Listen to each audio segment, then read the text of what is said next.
Okay, good evening, folks.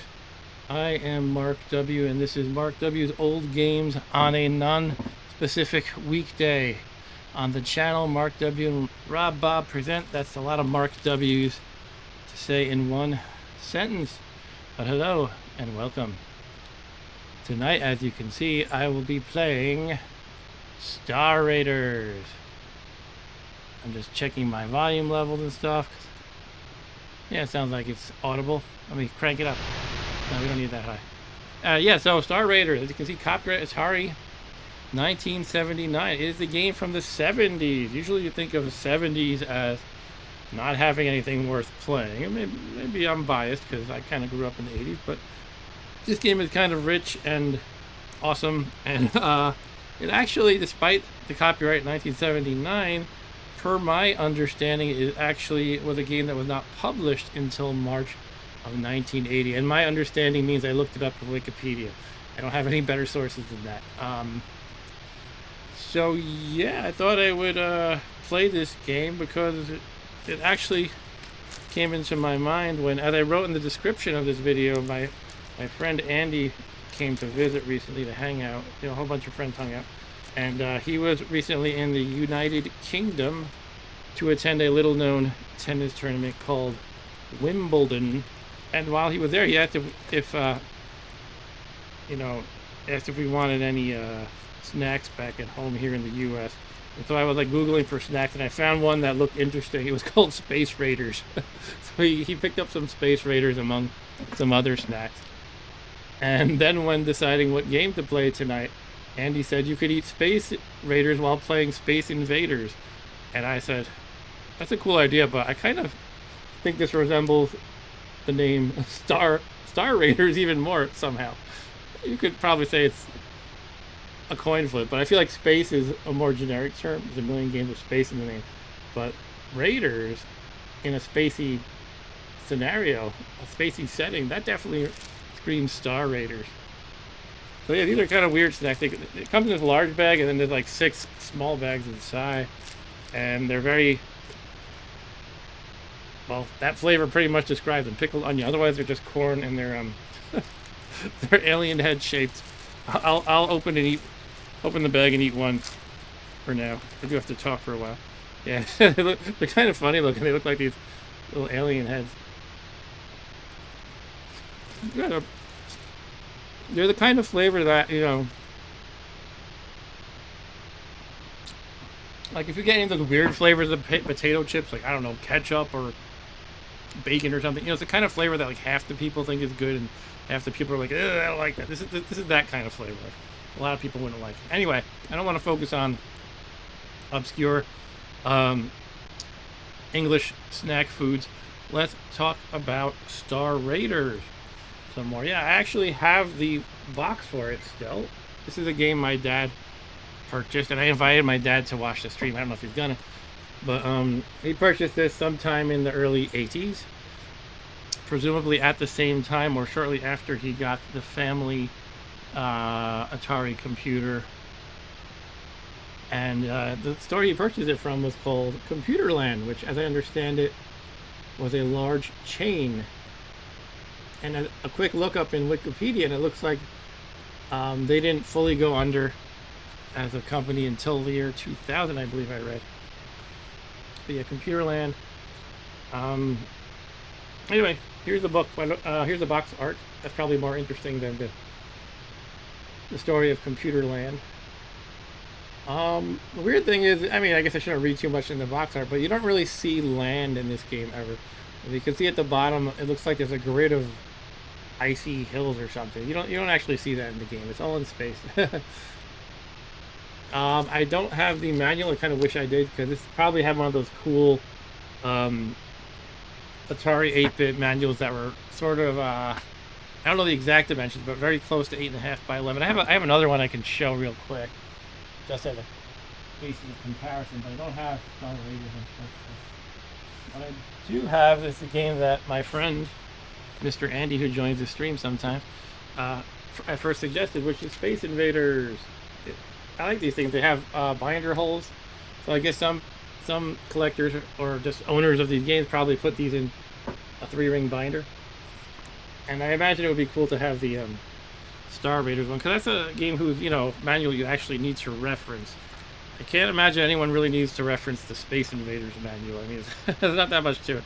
Although, well, in a sense there is, because a lot of these old games for Atari and stuff, they have all these different game modes. Like, you can see this is I'm kind of going on a tangent. That's all right, though. Like, game 1 it plays like this. I don't know if you can see that too well. Game 2 plays like this. Like, totally different play styles. You see that a lot on Atari 2600 too. Anyway,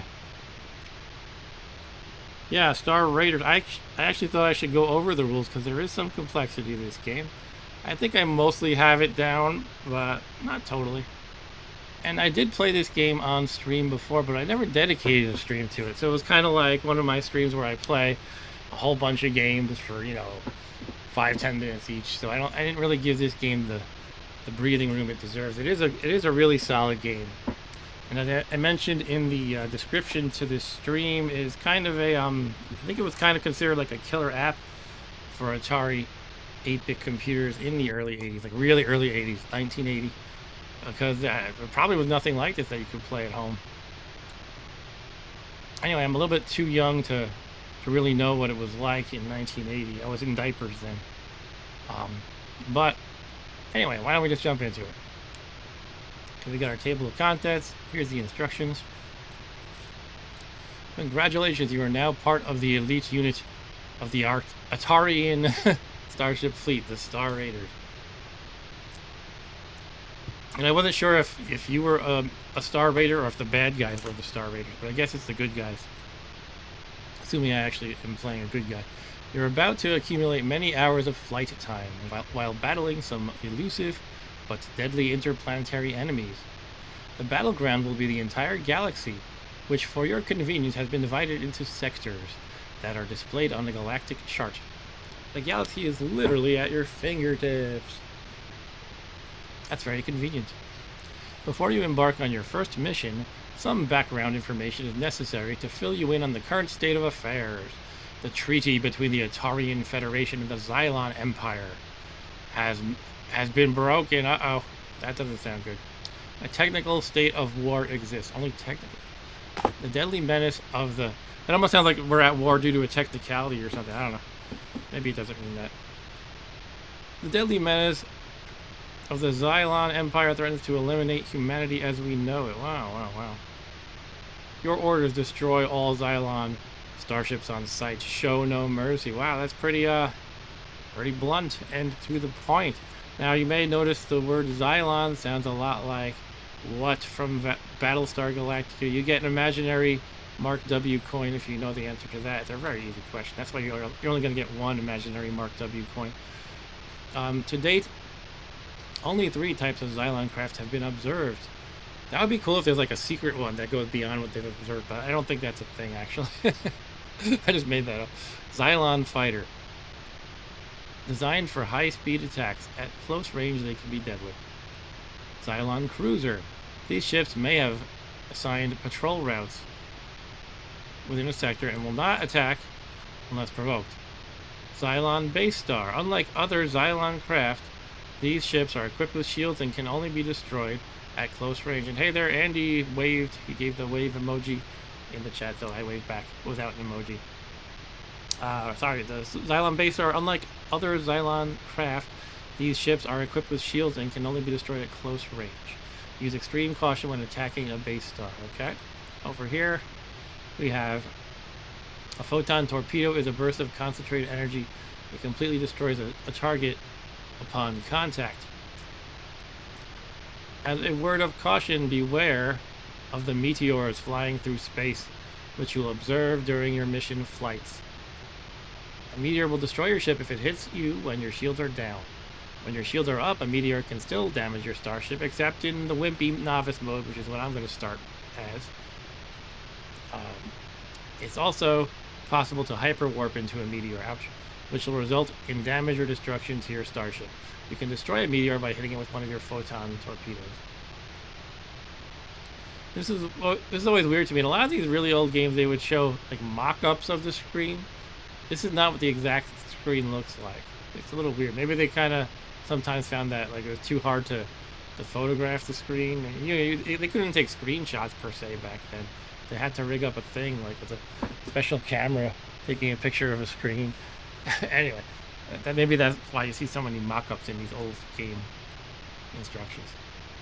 The friendly star bases allow you to stop for repairs.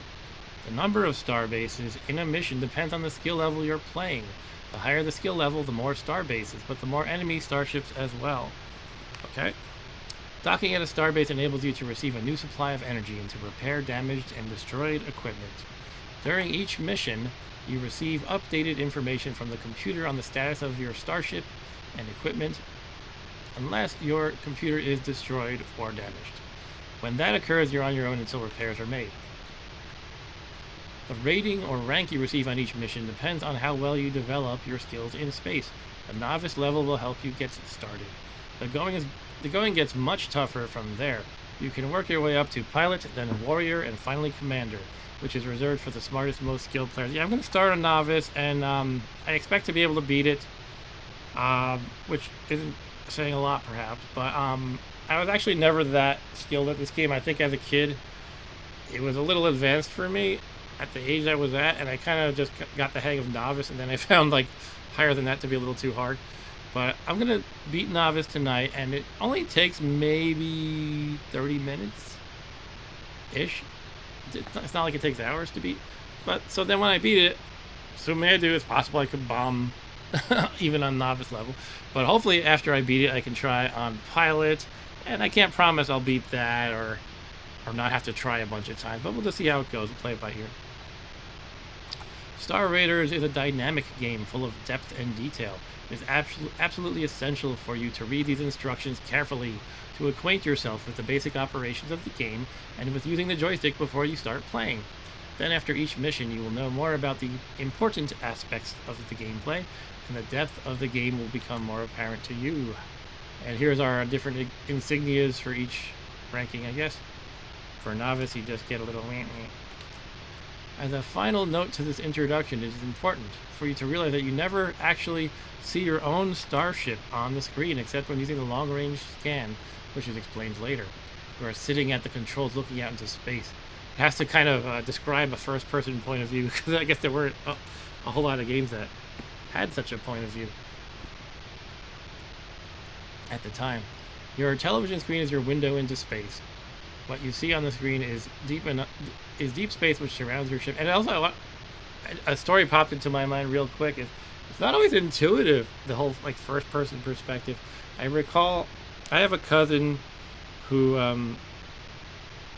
don't like to say exact dates and things like that, just how I am, dates of birth and stuff like that. But he's quite a bit younger than me, and I think it was the year 1999. I was really into Unreal Tournament, which is a pretty well-known first-person shooter. And he was, you know, a kid, not even a preteen yet. And he came into my room and saw me playing it. And he was like, "What's going on here?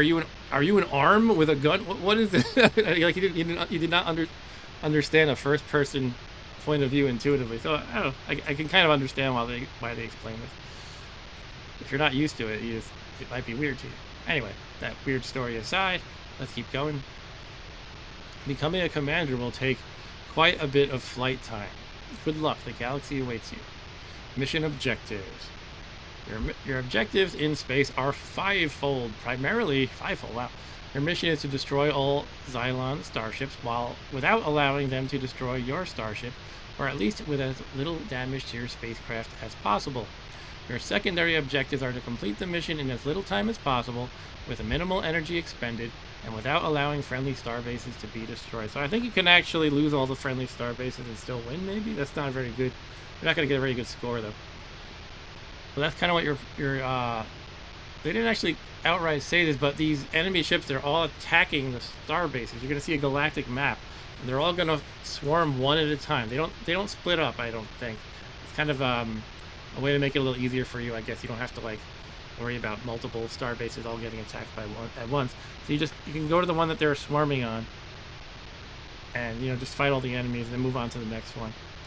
But apparently, it doesn't really make you lose the game if you lose all the star bases. Here is the joystick control. It's all pretty straightforward. It's the kind of thing is almost a little over-explained, like starboard and port. You know, it's typical flight stick stuff. But actually, if you have 2 points of view, if you press the F key, you have the front view, and if you press the A key, you have the aft view, which is the rear view.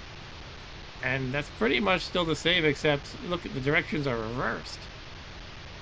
So if you see the forward direction on the joystick is a forward climb when you're in the aft view, but it's a dive. It's a climb in the aft view, it's a dive in the front view, and vice versa for the back and everything else pretty much. And it kind of sums it up right here. Okay, using the joystick, I might just kind of skip over this part. I kind of just explained the only hard part about it. You press the fire button to shoot your torpedoes, but actually you're generally using your keyboard a lot. There's a lot of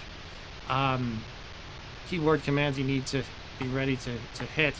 For example, G to go to the galactic map, C to toggle your computer aiming system, basically.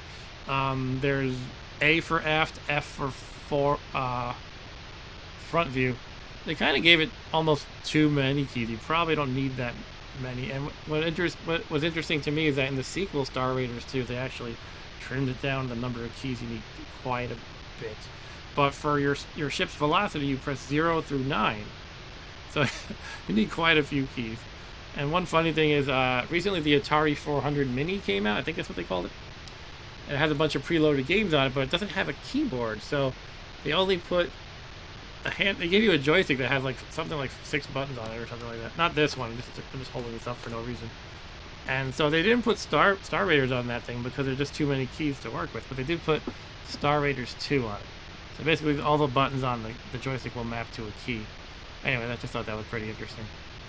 But I guess think of it like they tightened the UI in a sense for the second Star Raiders, which I've never actually played, by the way. I wouldn't mind playing that sometime too. Anyway, nothing else really to say here about the joystick. To begin play, yes, in these old manuals they always describe that you have to have the power on and stuff like that. the joystick plugged in. I think in some of the NES manuals they also talk about, and maybe not NES, I don't know, some of the early machines they talk about having to plug into the TV and make sure the power adapter is plugged in. It really gets detailed. And Andy says, I keep thinking Mark is saying Cylon from Battlestar Galactica. Yeah, they're clearly the name is clearly stolen from that Xylon. You press the select key on the console to choose the mission difficulty level: novice, pilot, warrior, commander. You press start to play, basically. The option button does nothing. Here are the control keys. Everything that's pink here is actually a key that does something in the game. So, as I mentioned before, 0 to 9 is your velocity, where 0 is this lowest. Actually, if you look over here, it tells you V is the velocity, metrons per second. And it looks like 0, 1, and 2 are all 0. So it's really just kind of 2 through 9. That's funny, because I thought I had pressed in the past like 1 or 2 to just go really slow, but I could be wrong. Maybe the manual's wrong, I don't know. But after that, you'll notice it's kind of an exponential increase in speed. It goes 1, 3, 6, 12, 25, 37, 40. And not truly exponential, but sort of exponential-ish. And it mentions that the best cruising speed is key 6, velocity equals 12. The Xylon warships have a maximum speed of approximately 7, which is 25. Okay, here's all the keys. So I already went over most of these. Is there anything I missed? H is hyper warp. Yeah, you kind of need that. Because the way it works is you have this galactic chart and you choose where you want to go on it, and you press the H key. You like move a little dot, like say this little red dot, it represents the in-game dot. If I want to go to this little sector here, I do that. Then I press H to hyper warp. There's L, the long range scanner. Yeah, I'm gonna actually have to put this on the side because I might forget some of these. M is the manual target selector. That's to just toggle between which enemy you want to shoot. You really have to be ready with the keys, which makes me realize I have kind of like an ergonomic split keyboard, and I'm probably going to want to put these two halves of the keyboard closer together so it's not too difficult for me to hit a button on the fly, but we'll see how I do. P pauses the game. T is your tracking computer. Okay. So there's a computer attack control and a tracking computer. Let's go through these.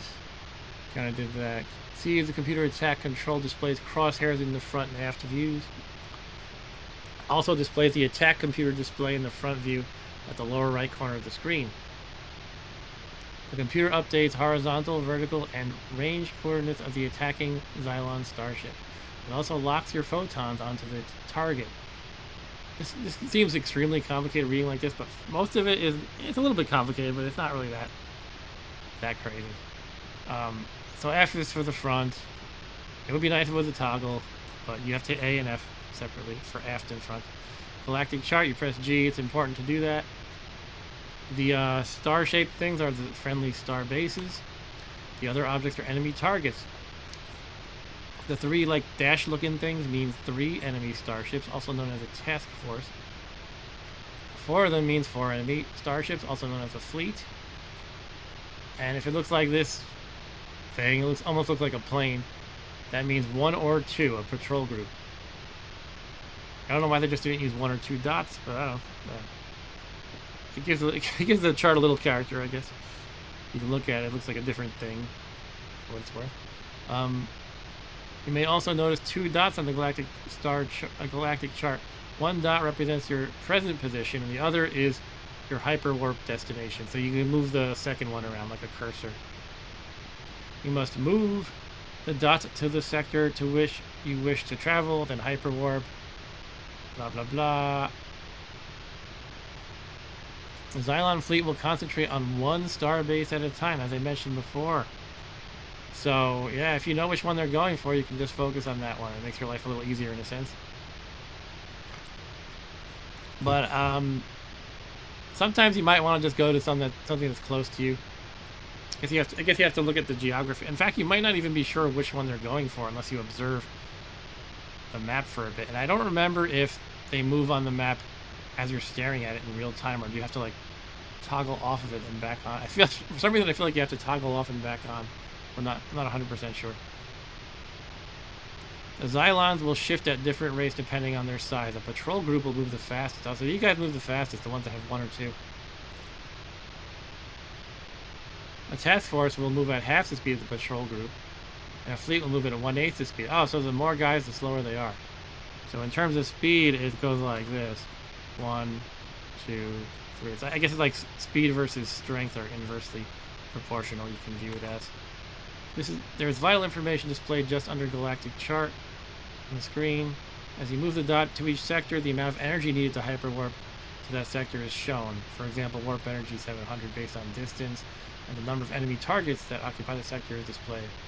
The star date is also shown. It represents the elapsed time during a mission. Stardate is based on units called centons. The enemy may jump from one sector to another when the stardate crosses 0 or 50. Oh, interesting. So they only move every stardate of 0 or 50. I never knew that one. In addition, there is damage control information at the bottom. DC Pescaler. The letters correspond to the following equipment: photons, computer, engines, long-range scan, shields, subspace radio. Okay, I guess that means if it's still intact or not, basically. The status of the equipment is defined by color. Blue means okay and working normally. Yellow means damaged. Red means destroyed. The engines will work even after they have been destroyed, thanks to a backup impulse system. However, progress will be very slow. They just don't want to make it so you're dead in the water completely, because then it's just game over. The shields will flicker when damaged. If you take an enemy photon hit when the shields have flickered off, you will be destroyed. Yeah, you don't even just take damage. It's either shields are getting hit or you're dead when you get hit. When the computer is damaged, the coordinates and R are lost. When the computer is destroyed, no computer functions are performed. When using the long-range scan after it's been damaged, you'll see a mirrored image of everything in the sector. That's weird. Okay. Hyperwarp, engines engaged. Yeah, I kind of know that one. So here's a fun little kind of mini game in the game, and it doesn't apply in novice, but if you're playing on pilot, warrior, or commander, you have to steer by keeping this kind of inner crosshairs, or they call it the hyper warp target marker. You have to keep that within these crosshairs. It's gonna like kind of wobble and stray from the center, and you have to try to keep it steady so that you don't veer off course during your hyper jump. And the better you do at keeping in the center, the more you stay on course. But they don't have that. And that's not a thing in the novice level, so you won't be seeing me do that right away. It described everything I said right here. You end up in the wrong sector. It's kind of hard sometimes, if I recall correctly, to keep it steady. A red alert will be sounded as a warning indicator when you enter a sector occupied by enemy starships. You can abort hyperspace by pressing one of the engine controls. Alright, so I mean, like, maybe if you, I don't know why, but maybe if you find yourself veering way off course and it's kind of a hopeless situation, you could just hit 0 to abort before you get too far off course.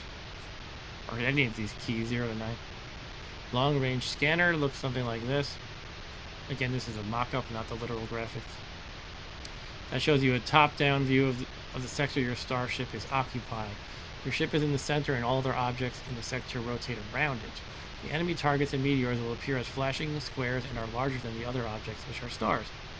To use the sector scan, select a target, move the control stick to the left. The objects will rotate around you until the target is directly in front of you. Move the control stick forward or back, depending on the position of the target on the screen, until the target is as far away from you as possible toward the top of the screen. Use the engines to approach the target. Minor course corrections may be needed as you approach the target. Yeah, when I was a kid, I for some reason I couldn't grasp the long-range scanner. And again, I played this at a very young age, so, you know, probably like 6 years old or something. Maybe even younger. So I kind of never got the hang of long-range scan, but I'll try to do it tonight. It's probably necessary, especially on the more difficult levels. So you're not just wandering, you know, otherwise you're just kind of flying around randomly, trying to find the enemies and stuff. Anyway, when the target is very close to your ship, stop the engines. The target should now be visible in the front view. That's interesting. They recommend stopping your engines once you're basically engaged with the enemy. I don't think I've usually done that. Anyway, I'll play around and see how it goes. And as I mentioned before, if the long-range scanner is damaged, you see a mirror image of every object which is scanned, which makes it harder, because one of the objects is a reflection only, so you might try to steer towards a reflection that is not actually a real thing. It's kind of a fun way to make a broken long-range scanner work. M is the manual target selector. This is another thing I never really used back in the day. When you hyperwarp into a sector with more than one enemy target in it, the computer must decide which enemy to display in the attack computer display, and basically you press M to cycle through them. Tracking a friendly starbase, T will be okay. Glossing over things, and now I don't know what it's talking about. Let me backtrack a little bit. By pressing M, you can manually select another target. Typically, only 2 Xylons will attack at one time. They are displayed as Target 0 or Target 1. The computer may select T equals 0. By pressing M, you can change it to T equals 1. Okay, so it's saying in addition to the up to 2 enemies, there could be a friendly starbase. T will be 2 during hyperspace. T will be 3. What? Okay, that's a little confusing, but alright. Shields. Yeah, so, you know, your screen has a bluish tint when your shields are activated, and you kind of want them on for any battle for sure. Maybe even not in battles, because I think if an asteroid hits you, or a meteor, whatever it is, asteroid, I think if that hits you with shields off, you're just dead too. But it uses energy. Everything in this game uses energy. See this E thing here? It's always going down. You have a lot of it, but it goes down. You have shields up, it's going down. You have your computer on, it's going down. Every time you shoot, it goes down by like, I don't know, 10 or so. And once you run out, you're kind of screwed unless you replenish your energy at one of your star bases. Probably going to explain that in a moment. Tracking computer. So you have this thing down here. Automatically tracks the selected target if the computer has not been destroyed. Warning, this mode should only be used by experienced pilots only. It's possible to be caught in a crossfire in which one enemy will be in front of you and the other behind you as they alternately fire at you. Yeah, sure. P is pause. The game is going to abort if after 9 minutes of pressing nothing. Okay. If you don't provide input for 9 minutes, does that mean even when it's paused? I would hope not. It might though. Sometimes user experience in these old games is a little bit wonky. Somebody thought, well, you know, nobody would want to be paused for 9 minutes. Let's just abort the game for. I don't know if it works like that. You can always suspend the emulator. I think this emulator lets me do that. Anyway, here's an example of the what's this thing called? The control panel display at the bottom. We have the velocity V, number of kills, number of energy left. T is the target selected when you toggle that with M for manual target selector. I wish it was T because then it would just correspond to this. But that's a tracking computer down here. You have these theta and phi, which represents the horizontal offset of the target and the vertical offset. You can kind of visualize that by like the line, right? So theta is this with a horizontal line, so that's the horizontal offset. Whereas phi is like that, a vertical line, and it's the vertical offset. R is the range of target. That's how far they are from you. And if it's a plus, that means they are in front of the ship. If it's a minus, that means they're behind you. Yeah, it's a pretty rich and complex game. A lot of it is just kind of boom boom action, but it is good to know all these instruments and things like that. Which again, back in the day, I didn't really master all of this, so this is going to be kind of a learning experience for me,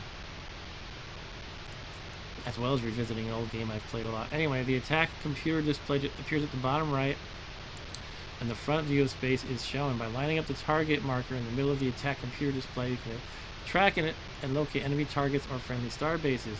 When you center the target marker, you'll notice indicator marks on the edges of the display. These marks are used for automatic computer lock-on of your ship's photon torpedo. So there's different markers here. You got A and B. Right, here's A.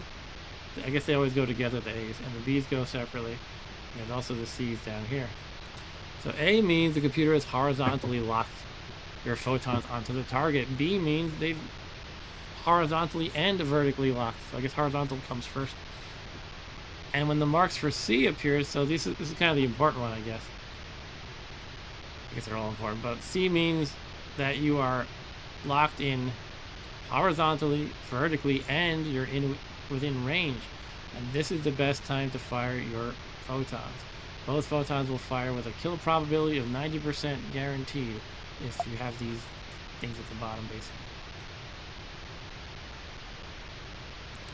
Note, using the computer lock-on is the best procedure for destroying a Xylon-based base star. Okay, guess it's too hard without it. Also note that theta equals +0 and phi equals +0 when the target is centered. Whenever you are in an empty sector, the attack computer display will be empty. Likewise, when you destroy all enemy targets, the target marker will disappear. The subspace radio, this is just messages that come up. Like starbase surrounded, starbase destroyed. It's not really that useful, I don't think. But if it's damaged, you don't... Oh, actually, it is kind of useful because this is also the galactic chart. If the subspace radio is damaged, the galactic chart will not be updated. That's pretty terrible, actually. If the subspace radio is damaged, moving the cursor around the galactic chart will still indicate the number of enemy targets in each sector. Okay, so going back to what that means is, on this screen, which is the map essentially, the galactic chart, it's not going to update where any of the guys are. But what you can do is you can move your cursor around and painstakingly see where it says down here how many targets. You can still see that, but you're kind of like poking around blindly though. So it's a lot harder and takes time. And things are going in real time when you're looking at this chart, by the way. So it's kind of fun how they have a different like way in which you're crippled when each system is broken or damaged. Energy usage. You start with 9999 units of energy. And again, pretty much everything you do uses energy. You can dock at the starbase to replenish your energy. But look at this. Yeah, each enemy photon hit will drain 100 units. Each of your photons that you fire drains 10 units. So you can't really get too trigger happy, or it's like every 10 shots would be like taking a shot. For every second when your shields are up, that's 2 units. Oof. So maybe it is good to, well, probably on the beginner level it doesn't matter much, but on the later ones you might want to like turn off your shields when you're not in combat. But again, I don't quite remember if the random asteroids would kill you in that case. For every second when the computer is activated is a half unit of energy. For every second of life support systems, which you don't have a choice about, it's a quarter unit. So basically that's just saying that you're you drain energy constantly, very slowly, even if you have nothing enabled or not shooting, etc. And look at this, for your engines, if you're doing anything but speed 0, you are using some energy. But the funny thing is, I thought it said before that 1 and 2 were the same speed as 0, and yet it uses some energy. I think that was wrong above, unfortunately. I seem to remember a lot of times I would hit 1 when I wanted to just go to a crawl. It does mention 6 is the most efficient. So velocity 12. Energy used for hyperwarping. Yeah, so every time you hyperwarp, the number of sectors that you warp on that galactic map uses a bunch of energy too. This game can get really challenging. You have to budget all its energy and everything. Yeah, I know it's a lot easier on the novice level, but I think these energy costs are still the same. Okay, we're getting close to the end here. Oh, you know what? Look at this tip. It says, jumps of over a distance of 5 sectors are very costly. If it is necessary to go a long distance, it is more efficient to make several smaller jumps rather than just one long jump. Also note these numbers are approximate only. It is possible to find null points within a sector which vary these values slightly. Interesting. So if you look at these numbers again, it's saying that it's better to go in like increments of 5, because if you look how much it increases after 5. The difference between 5 and 6 is 200. Actually, the difference between 4 and 5 is massive too.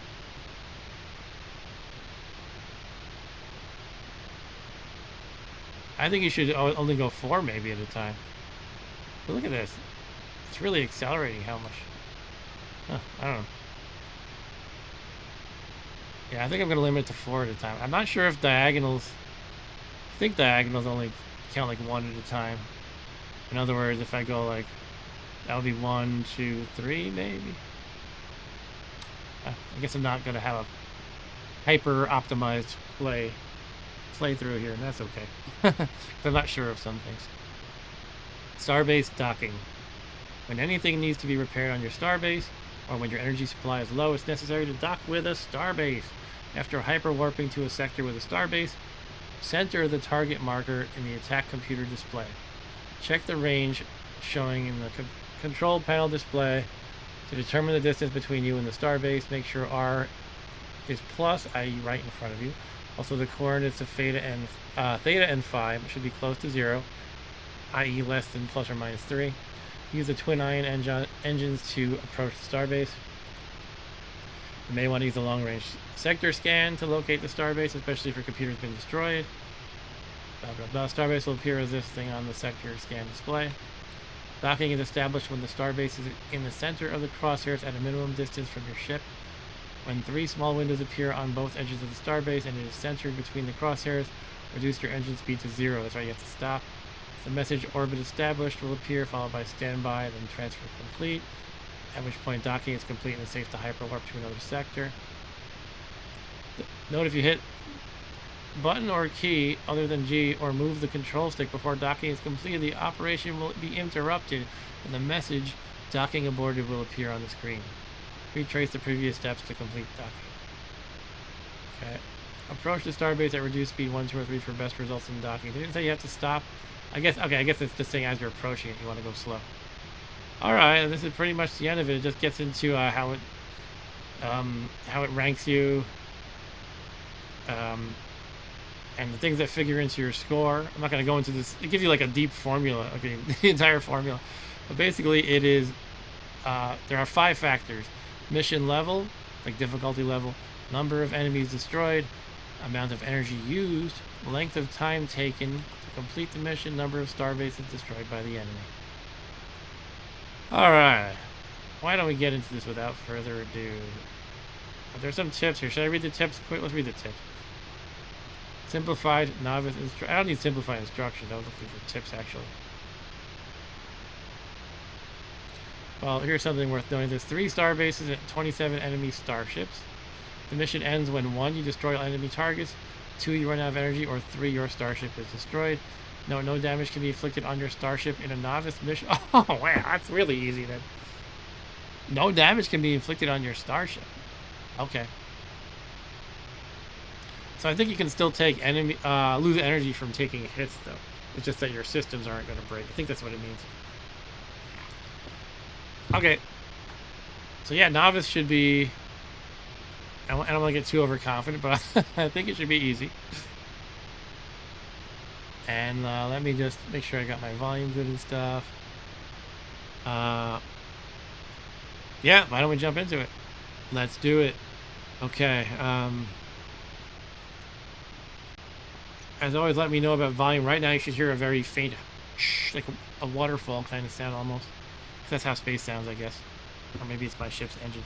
But yeah, let's get into it. I'm a little nervous for some reason. It's like such a complex game. Pilot mission, warrior. No, I'm gonna do novice. All right, let's start. Here we are. You can steer. That's always a good thing. There's some asteroids. Let's put on my shield. And let's go somewhere. You know, I'm gonna try without. See how it goes. Without shield until I am in combat. So which starship are they going to? I have no idea. I'm gonna go to this one because there's some patrol close to it. So let's hit G to toggle out. No, we press hyperspace. And then F for the forward view. And once again, we don't have to worry about going off course. Okay, red alert. I should probably move. Let's put on some engine 6. Alright, there he is. That was easy. There's the other one. There is some slowdown you can see, but you know, also keep in mind. Oh, am I dead? I died. I thought I had my shield. Was that? I guess I didn't have my shield on. And I thought it said you couldn't take damage. Garbage.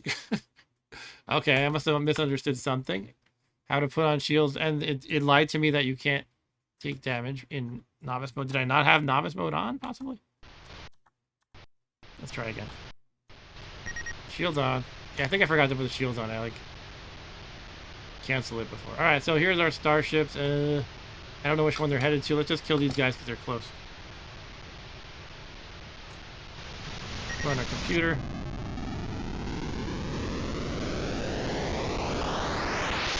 I'm gonna make the volume a little lower. All right, red alert. Let's put on some engine 6. Try to get lined up. There they are. There's 1 down. 2 down. Boom. Alright, that was easy enough. Back to this ship. Do I know which one they're going to yet? When this goes to 50, they're going to move. Let's watch it. Okay, it doesn't show it live, I guess. I'm not sure what they did. Alright. Oh, you know what? They don't move every increment. Probably only these guys move every increment because they're the fastest. But I'm not really sure. Let's go here and fight these guys, I guess. Now you can see, if you look at my energy at the bottom, I've already used quite a bit. I was at 99, all 9s, and now I'm at 9,200.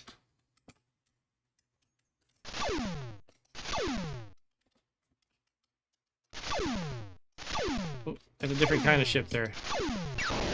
Yeah, my shields took a hit, which means 100 energy lost. I think I got one.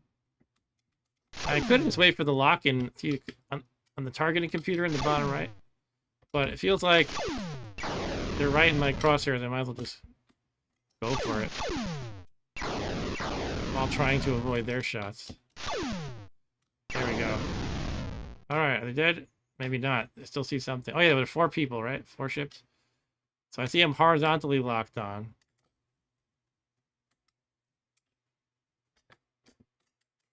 Right there. Okay, that was another one of them. There should be one more. I want to hit 0 like they suggested in the manual. Yeah, I'm not moving now. It feels like I should be a sitting duck if I do that. Anyway, I killed them all. Let's put on the engines again. 6. Galactic map. Where are they moving toward? I think this guy moves in this direction. Let's go over here and kill these guys because they're kind of close to a starship.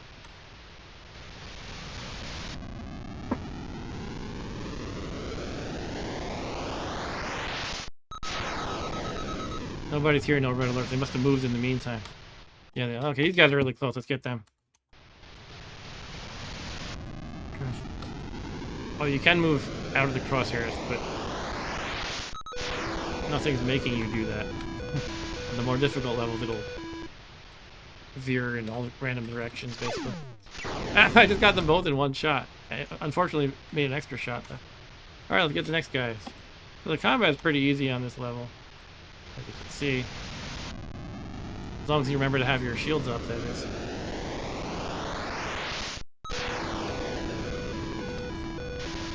Hey, he's behind me. You see that?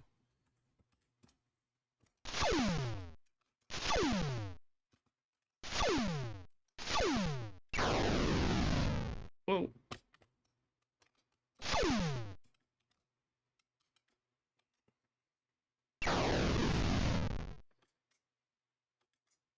Should I try for the login tab? What did I hit? T? No, M? M is to change targets manually. I don't know. I don't know if I should fiddle with that. I should just like shoot them, it feels like. Oh,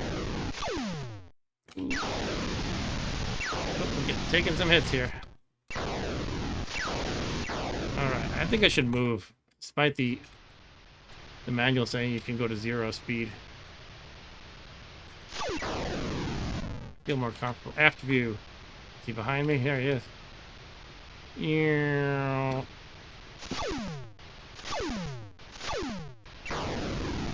You can notice there's a lot of our blasts destroying each other, which is kind of fun. Alright, looks like...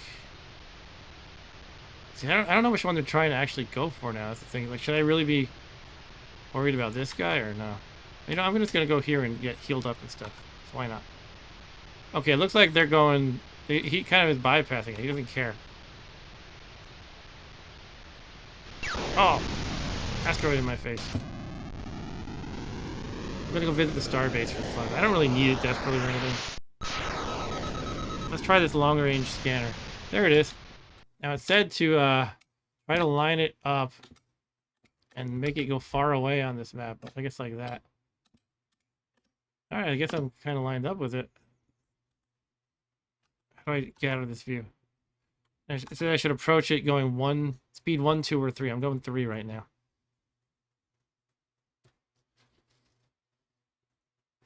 And the range at the bottom, you can see. We're getting closer. It's at 100. 90s. I think I need to adjust. Make minor course corrections here. Alright. Getting closer. 70. Sometimes it jumps up a little bit. I guess it's probably because I'm not totally perfectly lined up. Okay, here we go. Let's go to 1. We're getting there. Hopefully another starbase is not getting destroyed in the meantime. Okay, we're going. I feel like I'm going a little too slow, but basically when it gets to range 0, I will hit 0. Or should it be before that? What did it say in the manual? Let me try it now. Range 0. Yeah, I think I need to go a little bit more, a little closer.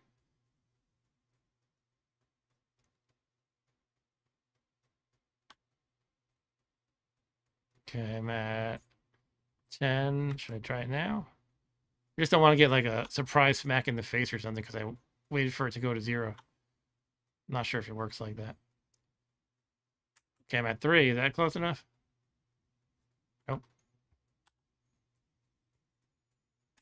There we go, 0. Good? Or am I a little off? A little off? Am I good now? Am I supposed to be pressing something? I don't remember. There we go, orbit established. Stand by. Here comes the little dude to replenish my energy and stuff. You can look down here. It's going to make that go to 9999. I think. Yeah. All right. See you. Now you can blow up the ship if you want to be a jerk, but that's I mean the station. Okay, what did you, oh, yeah. Oh, they're going right, left. Those guys, aren't they? I'm still kind of confused about which one they're going after. Anyway, I'm gonna go after them.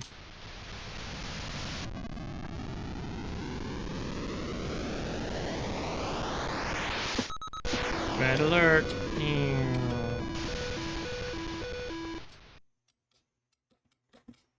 Let's get moving. I don't want to be a stationary sitting duck. One is dead.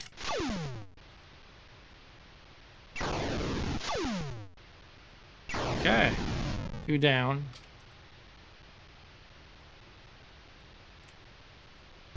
Computer tracking on. Yeah, I'm not sure. Let's, oh. Okay, that was bad. They're right here, so I will kill them. These Xylons are nothing.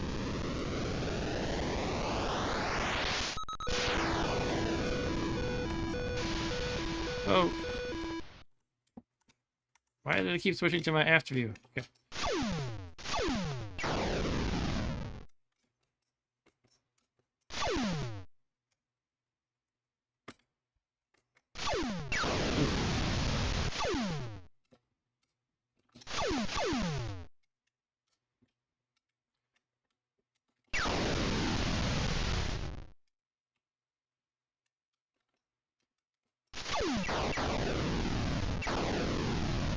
Shoot a lot of these guys. I don't think I've gotten any of them yet, actually. Maybe we should go closer. Oh, they're pretty close now. Jeez. Alright. Okay, let's see. Getting aligned here.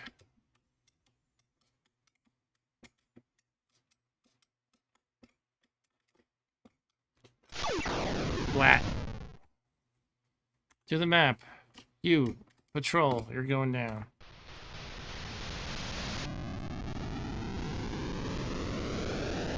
Kills 17 that you can see at the bottom. Keeps pushing me to after you and I don't know why. I'm not pressing A, my fingers are not even near the keyboard.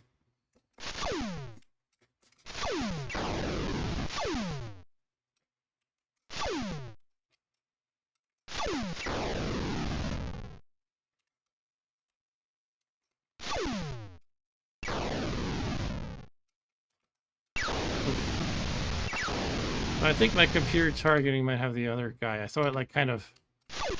All my shots kind of move out of my crosshairs. I'm not really sure how to use that effectively. I might just turn it off. Now which button was that? T for the computer target? Might have helped me just there, actually.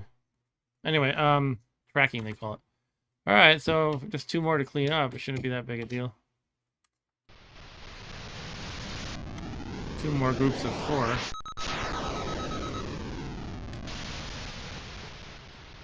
I'm going the most efficient speed. Oh, they're not here. Oops, what do I do? I hit H without... Shoot, I didn't mean to do that. Here, go here. Okay, now we should get them. Okay, let's get oriented.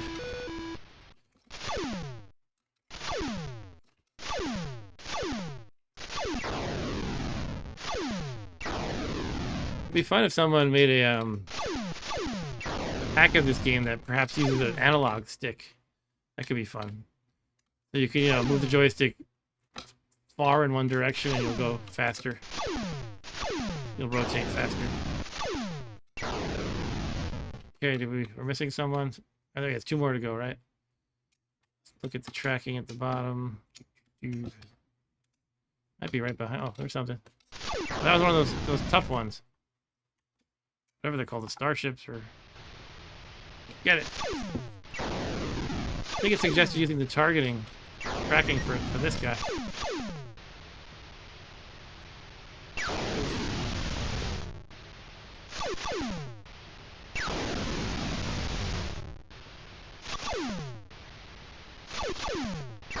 Yeah, I got the weaker one. We gotta get this tough guy, though. At least he's glowing nice and brightly. It's hard to mistake him with a star or something. Oh, I had him just in... There we go. See, when we had those little lines down here... Oh. Little lines down here means we're locked in, basically. And I had that for like brief moments. Alright, let's go to the map and finish up our job.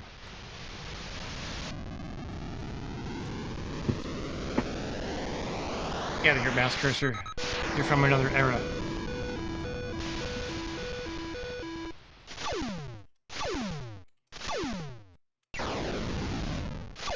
Trying to figure out why it keeps putting me in after you and also making my engine stop, I'm realizing. Am I hitting something on my joystick, maybe? Doing it again. I'm not going to be able to get advanced at this game if we're going to keep doing it. Come on.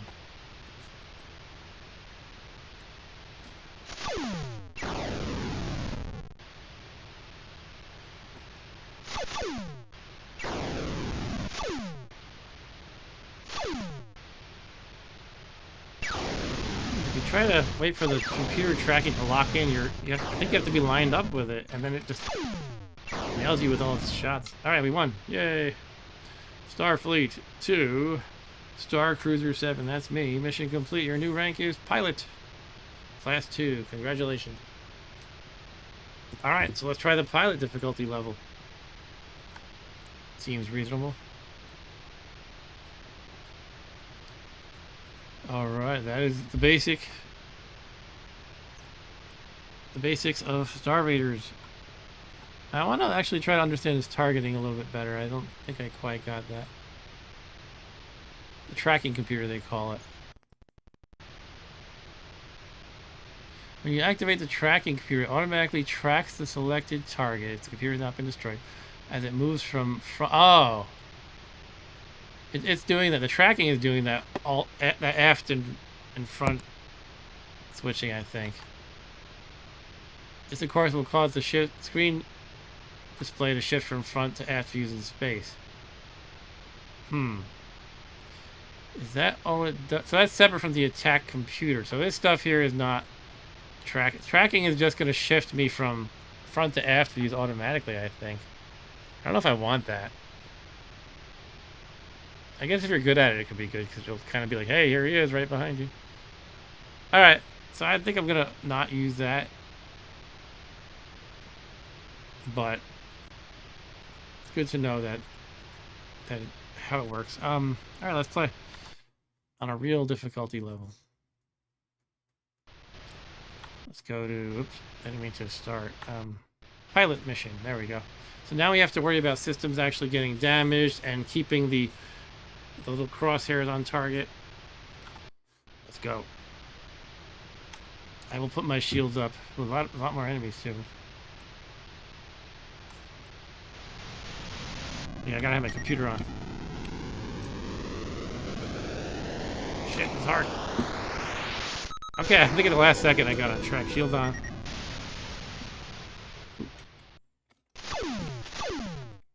Let's move. Get back here, jerks.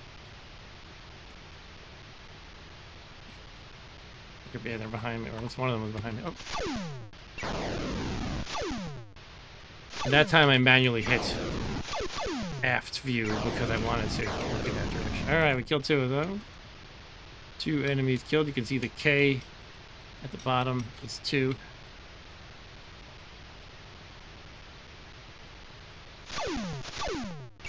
Third kill confirmed. Where is this jerk? Aft. Oh, it's one of these already. Oh, I almost had it locked on. Did have it locked on, I just missed that window. Yeah, take that. Alright. This sector's done. Which starbase do we need to protect? I still don't know. I will go here. Check on this loser. So down.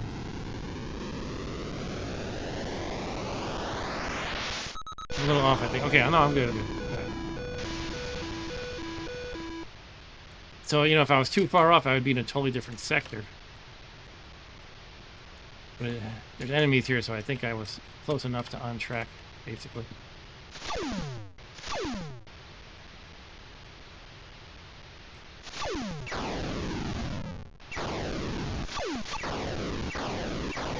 Come on, come on. There we go. Okay, only one more because it's a patrol. Let's get... I'm kind of way off. Okay, now we're getting better. Horizontal, we should be close now. That was an asteroid.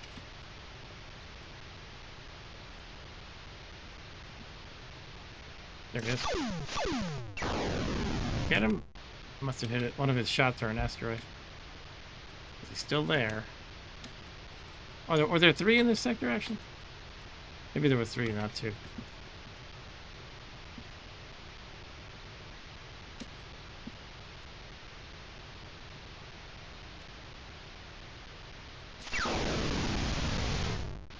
Damn.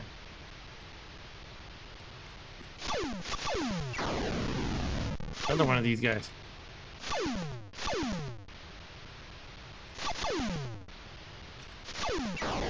Alright, got him. No, don't do hyper warp. Stop. Okay. Yeah, I gotta get closer to these. Let's go, it's kind of far. Let's go here, though.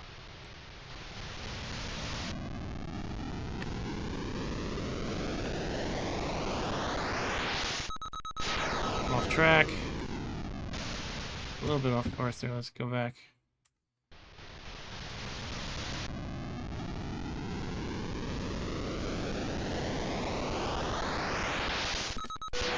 Right shield on.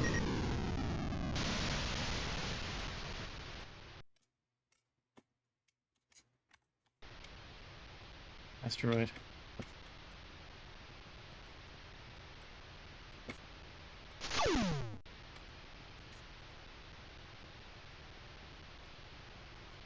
Is it behind me? No.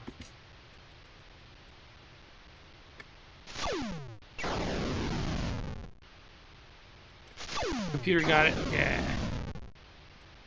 So those lines at the bottom of the computer at the bottom. So that's good. When it does that, you just fire, and it's got them locked in. You don't have to worry about aiming or anything. Well, it's in 90% of the time that'll kill them. Not always, I guess.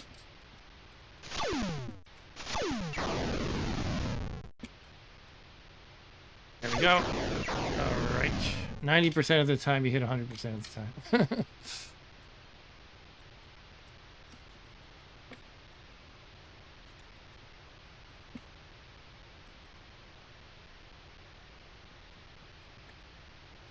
Come on, come on, come on. Lock in, lock in.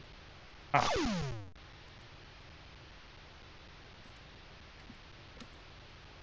If they're too far away, the range has to be close too for that final lock-in to happen. Got 2 of the 3 things we need. Horizontal, vertical. Need to get range too. You can see I'm getting closer at the bottom right. The range reducing. And now, ah! Man, I took damage. Something broke. Damage control. Subspace radio busted. Oh, man. Alright. How do we repair? We gotta go to a... Might as well go to this place right here. The base is right here. Shit. Ah, damn. I was on the wrong screen for most of that time. It's confusing because you... Up and down, you move in the direction that you want to move the little thing. Otherwise, it's the opposite. Follow me. Right and left is the opposite, in other words.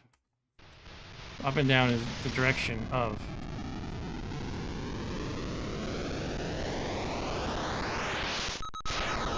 Am I there? Subspace radio. Alright.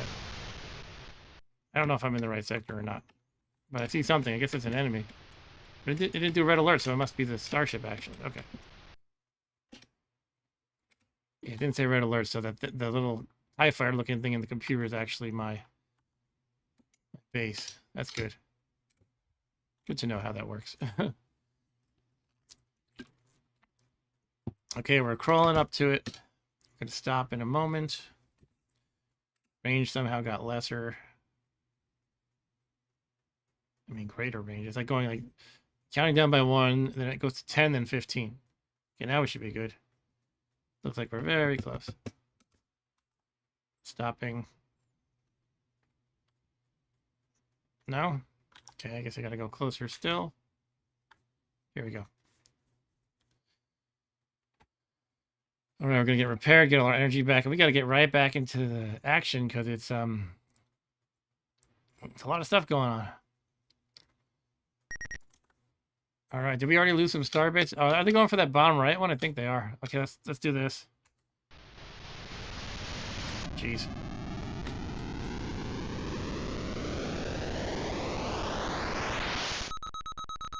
All right, I think I'm off course as usual. A little bit.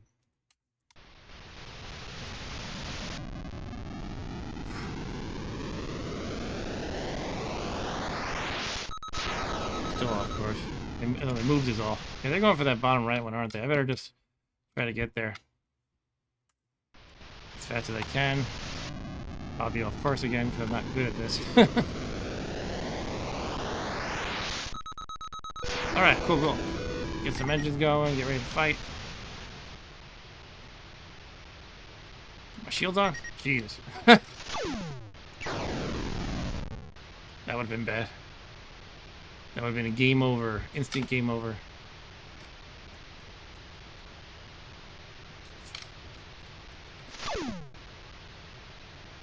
Why did I say what's wrong?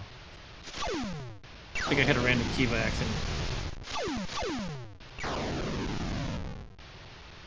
Okay, 1 down, that's it. That's all it's here. That's right, the patrols can have 1 or 2, it said. Let's go here. Up and left, down, right, down, left. Okay, we're good. We're on target. Got our shield on, right? Yep. Engine at 6. Bam! Nice. There's another one. TIE fighter looking dude. Alright. Where are you asses? I mean, friendly people. Aha.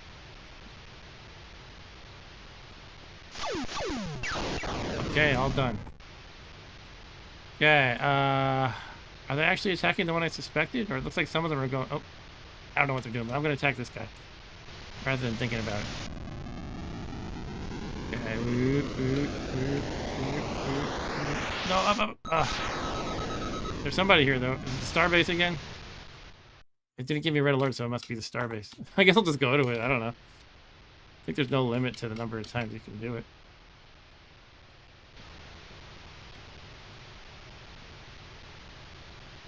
Okay, we're getting closer and closer and closer and closer and closer. Go faster, faster, faster. Must go faster. Must go faster. And we will slow down. Oh no! No! Did I pass it? That would have been bad if I crashed into it. I think it would have been bad. I don't know if it actually matters.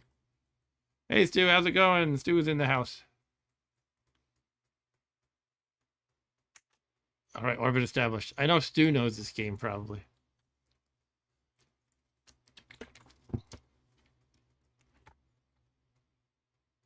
And we are repaired. Alright, let's get right into it again. That was kind of an unnecessary one. But I kind of accidentally landed here because I'm bad at this part. Up, left. Missed it again. He moves, that's the problem, okay. Oh, up, down.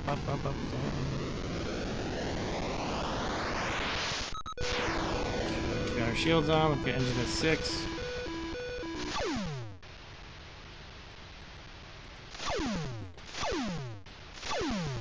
I thought it was out of range, but...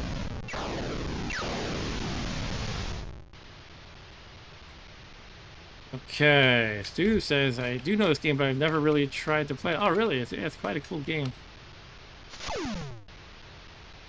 Definitely worth a shot. Oof.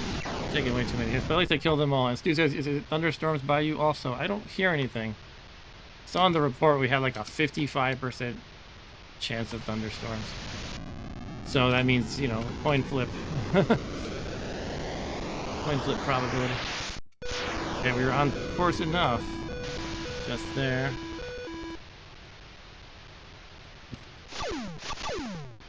Nice. That was a quick kill.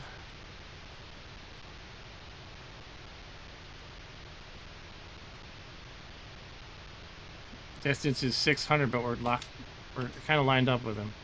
500. Let's go a little faster. And slow down.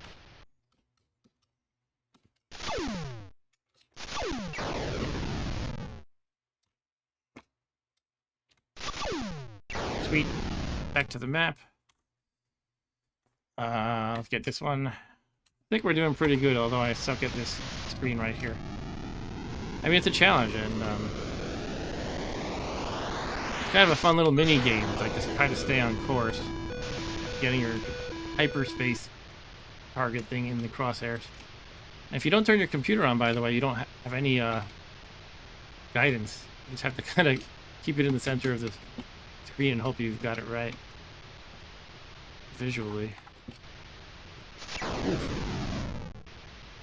Stu asks, are you going to Long Island Retro this year? Yeah, I think I am. I didn't buy tickets or anything, but yeah, I don't see why I wouldn't go. Yeah, it's already time for another one of those. Wow. Oh, man. Oh! I'm dead? What? Why did I die?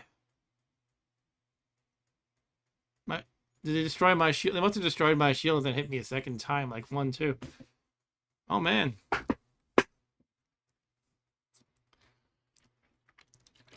That's all I can think of. I don't know if there's another way I could have died.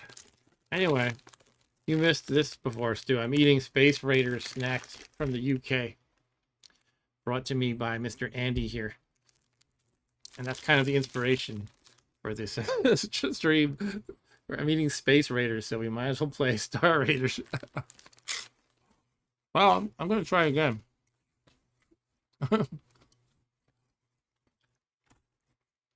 I feel like I was getting close to winning that one, but I just totally blew it right there. Yeah, when you lose a system, I think it's totally random. You don't want to lose shields, that's for sure. So again, what I think happened was I got hit like 1-2 real fast. Shields were knocked out, and the next shot just finished me off. Because if you get hit once, when you have no shields, you're just dead. Like, that's it, man. Game over. If I had survived after losing my shields, I could have just gone to the star base that's right there. But woulda, coulda, shoulda, I guess. All right, let's try again. Mission. Go to the map. Kill the guys that are right here. Oh, computer on. Jeez. See what I mean if you don't have the computer on.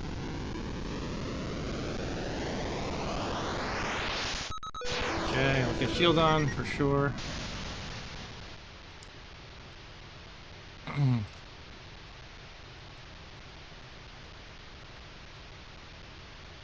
But yeah, you start with the computer and shields both off.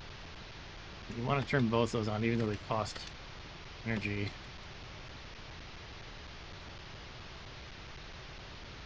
Okay, we should be closing in on him soon, hopefully. No, we're a little bit off course. There he is.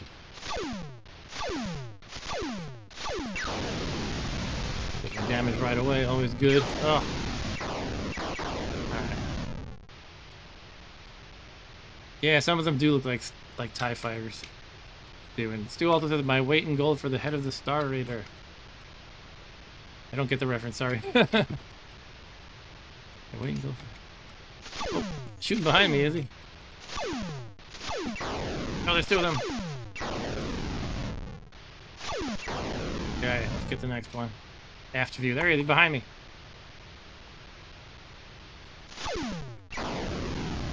Okay, got them all. When you see no more TIE Fighter looking guy here in the computer, that means you've got them all in this sector, basically. Let's head right up here, because it's right there.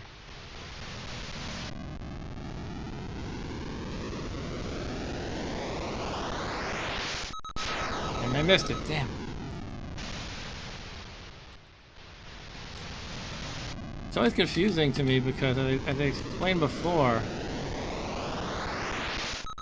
you move the opposite direction horizontally, but the same direction that you want the little wobbly guy to move vertically. So it's quite a challenge.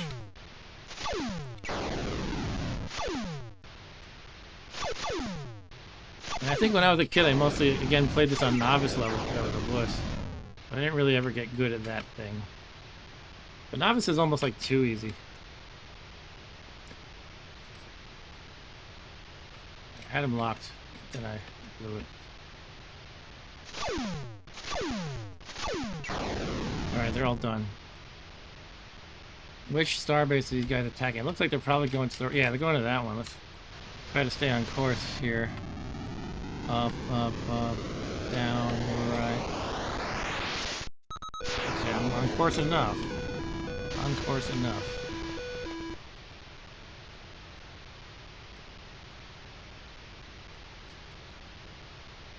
Almost here. Getting close within range. Where is he? Where is he? Behind me.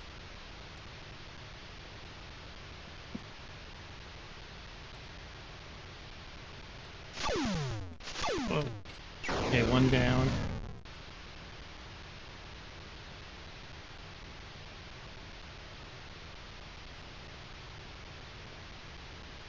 So at the lower right, you can see the range. Once that's 0, he's on top of you.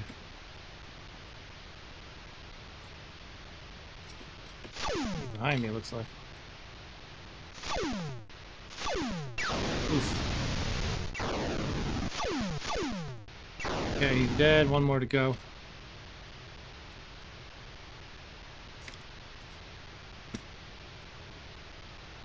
And at the bottom in my control panel, there's these two coordinate thingies. There's the phi and the theta. Those are the vertical and horizontal, like how oriented you are with him. You want to get them at 0 and distance at close to 0. And then blow him away. So he's very far, actually. And apparently I'm going in the wrong direction. Here we go. We're getting close.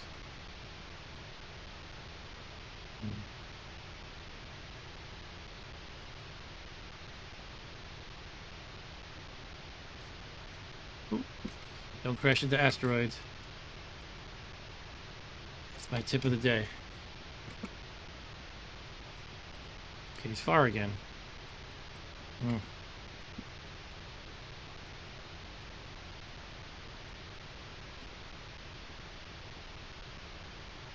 Having trouble finding each other. We both want to kill each other. But we can't make it happen.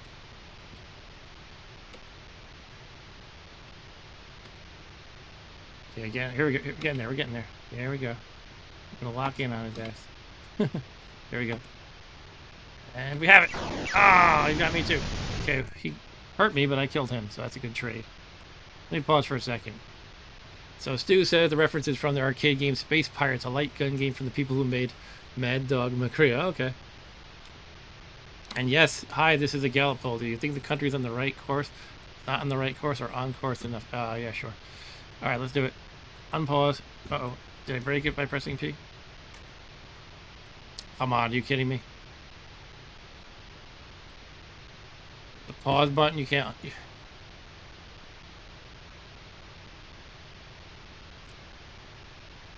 Now I'm reading the manual just to see how do you unpause. It doesn't say. You would think it would be obvious. You would press P, but that's not working. God damn it. I'm pressing my fire button, other random keys. Oh, come on, you gotta be kidding me. Is my emulator set up to do something weird when you press P, perhaps? I don't think it is, but I don't know what else could be going on. Yeah, maybe I'm pausing the whole emulator somehow. But I don't... That's like a new thing to me if that's what's happening. Gotta love emulation, right?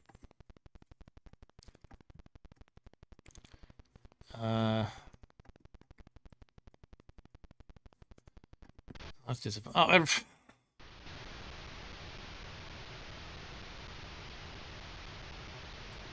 Yeah, I forgot another thing about this crappy emulator is when you go into the settings and quit, it just resets the whole damn system. So you can't go into settings. Alright, well, let's consider that last run a practice run. And we weren't too far into it, I guess. So onward to pilot level again.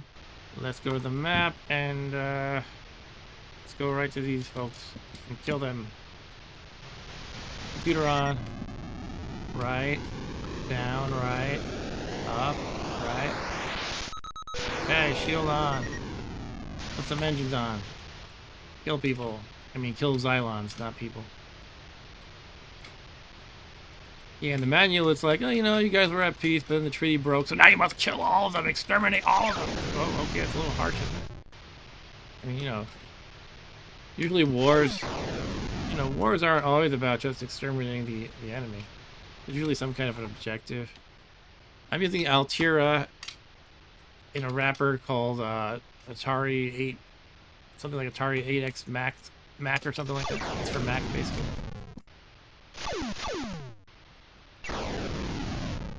Something like that.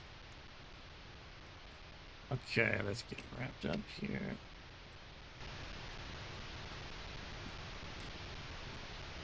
There he is.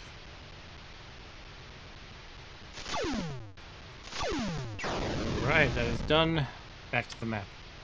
Yeah, which one are they going for? I don't know, but I'm going to kind of leapfrog it, because as they mentioned in the manual, if you go too many squares at once, too many sectors at once, you kind of use a lot more extra energy.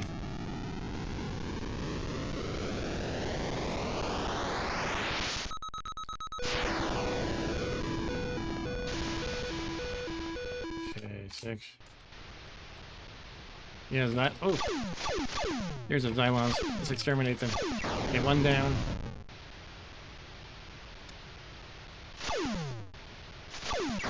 Okay. 2. I think I killed him, right? Yeah, I must have.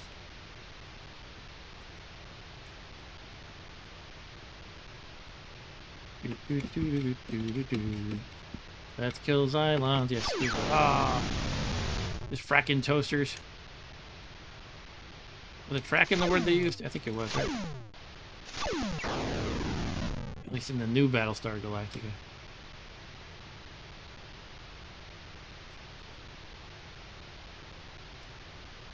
At least these aren't like some knockoff of Klingons, right?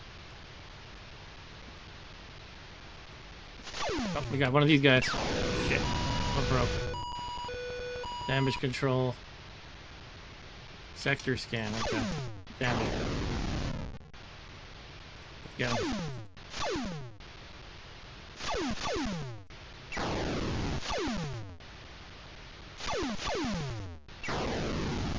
Okay. No, I didn't finish it. I thought I did.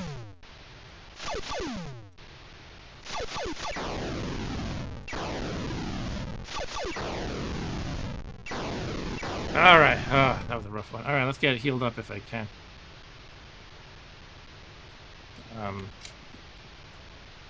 Yeah, let's go here first, maybe. Actually, I think they're going for that down and center one.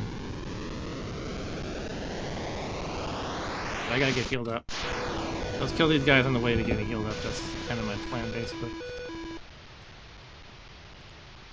Although my sector... What does the sector scan mean? It means this has mirror images, that's right. I don't even use this thing much. Maybe I should use it more. Long range scan.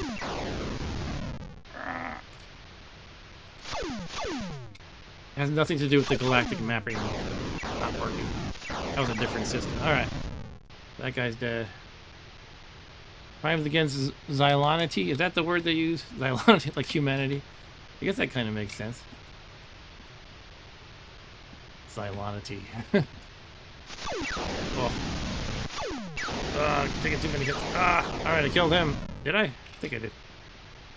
But the next one is here. You only fight 2 at a time, by the way. If there's 4 in a sector, you won't get hit by 4 at a time.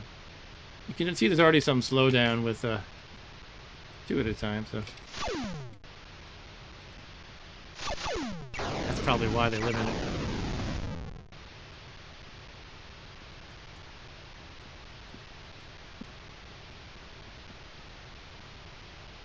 Probably also a difficulty thing, right? The game doesn't get too hard. perhaps.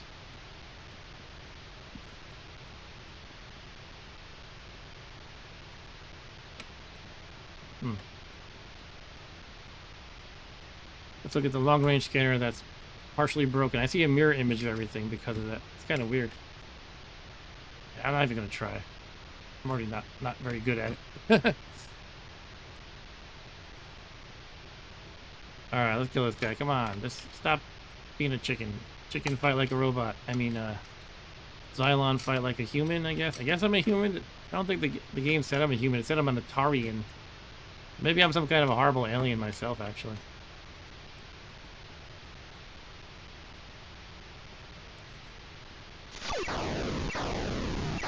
Alright, I got that nasty glowing guy. Alright, back to the map. Let's get healed up right here, then try to help that poor schmo down there. Right. Up, right. Down. Alright, so we're in the right place. That's what matters. Again, I shouldn't even bother.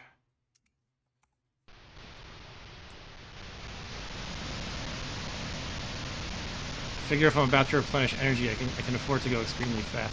But now let's slow down. I'm very close. I'm just not aligned right with the starbase. No, suddenly I'm far away again. Okay, I don't get it. I rotate, and my range changes a lot. Not sure I understand that. Anyway.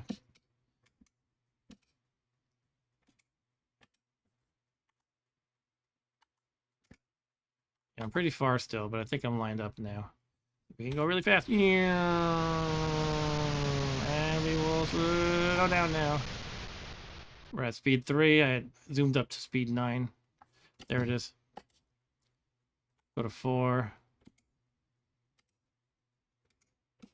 See, while I'm wasting time docking and stuff, everything happens in real time on that map. The aliens are doing their thing, trying to destroy the other star bases and everything. So it keeps the pressure on. Okay, let's get close. We're going at speed 1.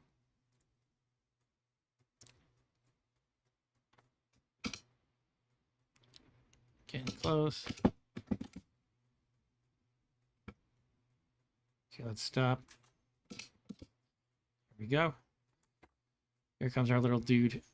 Now you can shoot the starbase right after this for fun. Oh, starbase surrounded. Uh-oh.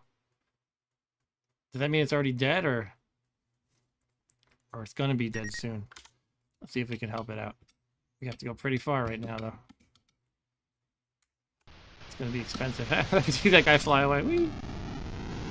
Right, up, right, left, down. Ah, I'm off course.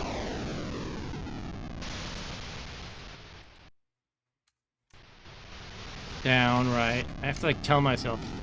Up, left, up, right, up. Okay. Let's kill.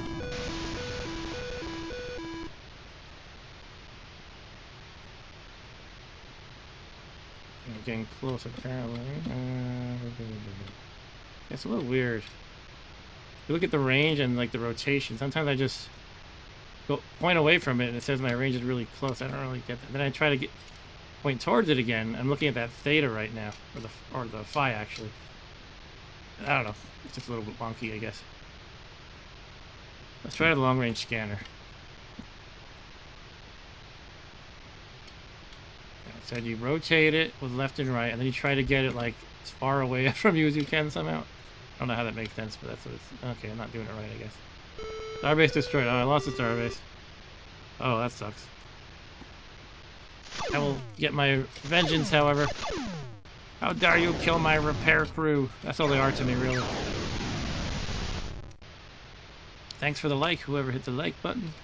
Thanks for joining me, guys, for some Star Raiders action. This is a game that is how many years old? Somebody do the math for me. 44 years old? 44 or 45, I think. And this was like the killer app for the Atari 800 or 400. And this came out in 1980. Alright. Let's go with this. Hey, Gleamanex, how's it going, man? I'm supposed to get this in line with my nose like that, I think, yeah. But it looks like he's getting farther away. I guess I can change my targeting. Can I do that again? M? Shit, I get used to these controls. That's not MC. That's my computer. D? What's wrong? Oh, I'll never remember. Should have like the reference up on the side here. Because right now this T0 means I'm targeting number 0, whichever guy that is. There's like 0 and 1, basically. And I wanted to try toggling it, but I don't remember the darn key for it. D? No, I already tried that. I don't want to pause and check. That's the problem. Pausing didn't go well last time. For those who just joined us, I hit the pause button before and I couldn't unpause. Don't know what was with that. Let's just try to line up horizontally and vertically. Looks like I got them both at 0 now. Close to it.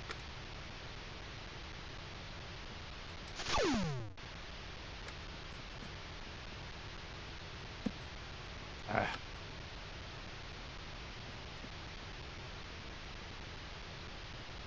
Let's try this again. Let's get that far away guy lined up. Okay, this should do it according to the manual.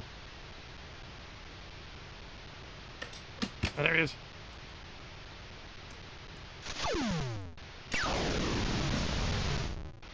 Okay, I've got him. Alright.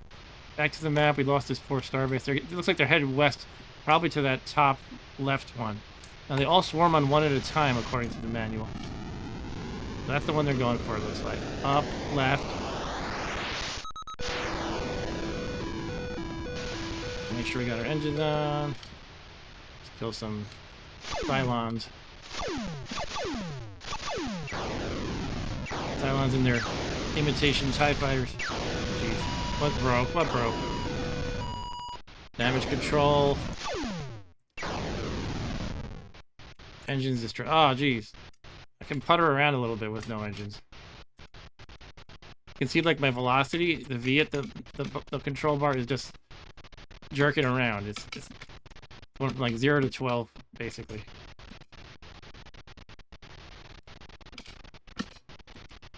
I'll have to get repaired again.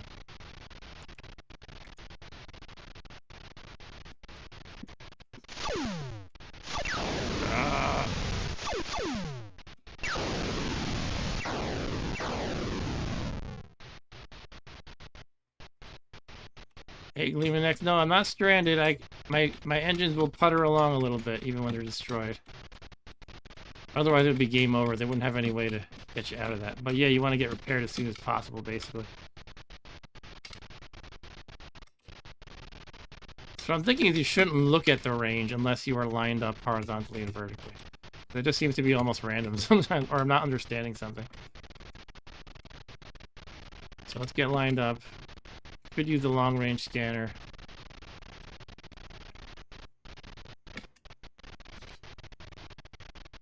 Yeah, they're not really just. Well, the manual says something like you have some crappy backup engines or something like that.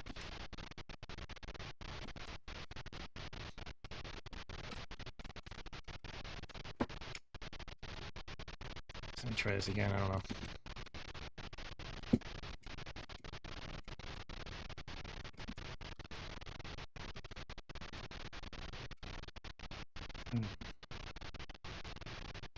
Doop doop doop doop. Oh, there's somebody.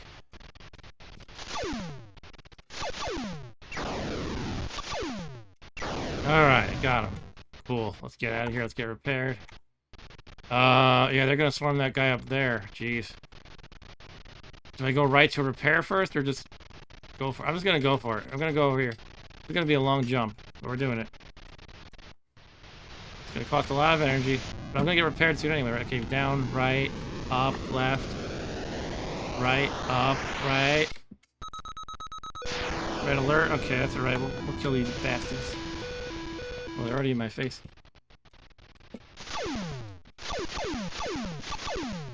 Got one. Slowdown can be helpful. It gives you a moment. The explosions are very, look at that. There's all the particles for, you know, a late 70s machine. No wonder it causes slowdown, but it's pretty cool looking. I like it. Alright, got him. Let's get back to that map and heal up. Down, left, left, up, left, down. Alright, we're here at the starbase. Now, I don't know if you can... Oh, there it is. I don't think you can just wait for enemies to attack in this sector. I think it doesn't work that way. I think I have to go out and hunt them. Okay, let's crawl. Speed 1. Cleveland said, this game come with its own controller. No, that's an Atari. Sorry, an Atari 2600 it did, because there just wasn't enough buttons for that machine. Because here on Atari, I'm emulating Atari 8-bit computers, like Atari 800 or 400, and you use the keys a lot. Like right now I'm hitting 1 and 0 a lot to adjust my speed. Somehow we're not lined up right or something. I don't know what's going on here. 0.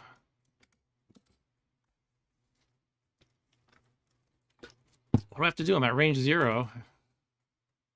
Is that because it's being surrounded or something? Oh, an orbit established. There we go. As Stu said, on Atari 2600, it came with something to stick the joystick into or something like that. Atari 8-bit, it did not come with a controller. Yeah, I think it came with a pad for 2600, like a kind of a number pad or something like that. All right, let's get back into the map. Oh, they're leaving. Look at this. They're all chickening out because I'm here. Is that it? I don't know how that works. I guess they change their focus when you go to a starbase. Okay, you're going to go up, right, up, down. All right, close enough. Sorry, I'm not keeping quiet up with the chat, guys. It's really intense over here, and I can't pause the game as we learned earlier. If I pause the game, it locks up.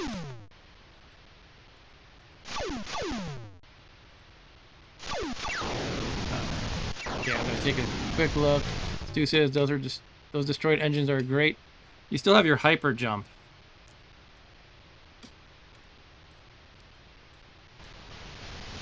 Right, left, down, left, down, right, down, down. Alright, we're on course. Lehman X says, yes, 2600. I'm almost sure I had this game and never learned how to really play it. It's quite a complex game, especially for its era. Alright, that was quick. And my dad showed up to say, you can't move.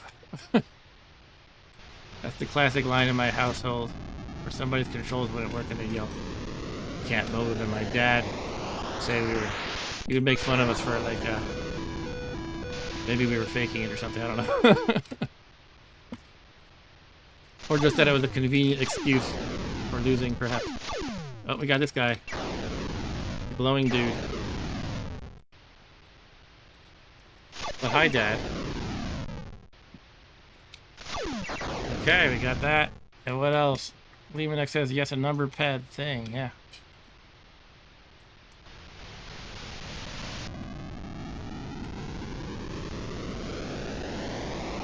Right, up, right. Okay. It's kind of a fun little mini game trying to stay on course. Okay, one down. These patrols only have 1 or 2 guys ever. Usually they have 2.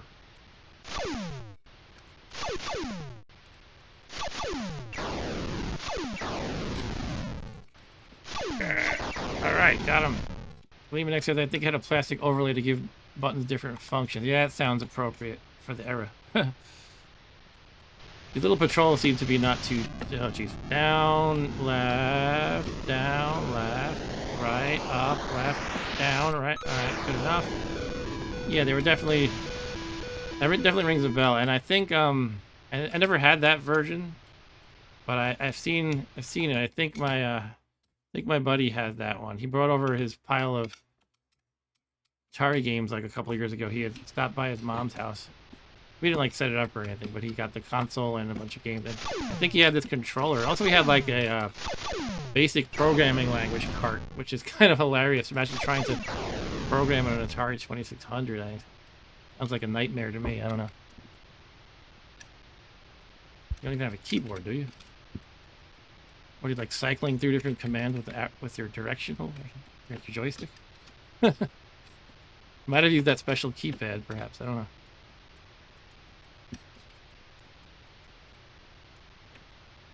Where's this jerk? Aft view? No. Okay, we're locked in, sort of, almost. For a second we were. Yeah. Getting closer in distance. You see, we're locked up horizontally and vertically, but we have to get closer still. The range is at 400, which is still a ways to go. If I were a better player, I could, like, adjust my speed on the fly quickly. Up faster than... So let's try it. Go to 7. And now go back to, let's say, 5. Slow down. Got it. Ah, shot blocked. Yeah. So when you see these lines down here, these 2 lines right there, that means you are locked in totally, all dimensions, for horizontal, vertical, and range-wise, and you can just shoot, and your computer will take care of the rest. 90% of the time per the manual, it'll kill them. But I guess 10% of the time, you just get them lucky. I don't know. Oops, it moved on me. Okay, left, right, up, right. Okay, that's good enough. Brian, my dad said IBM's APL language had a plastic overlay for the weirdest computer language I ever saw. Huh. IBM, weirdest computer language. Of course, IBM would be behind it, right? Whoop.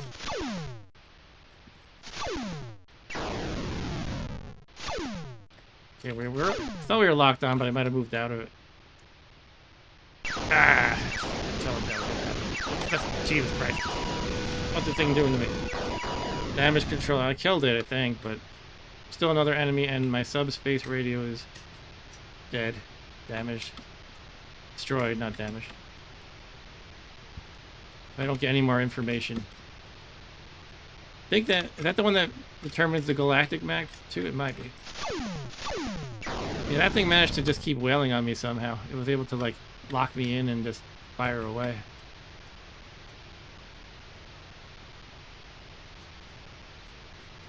Okay, let's line up.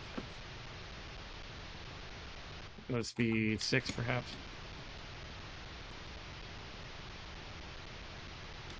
So, kind of almost lined up. You can see the range is very slow again. Let's go to 9. Whee!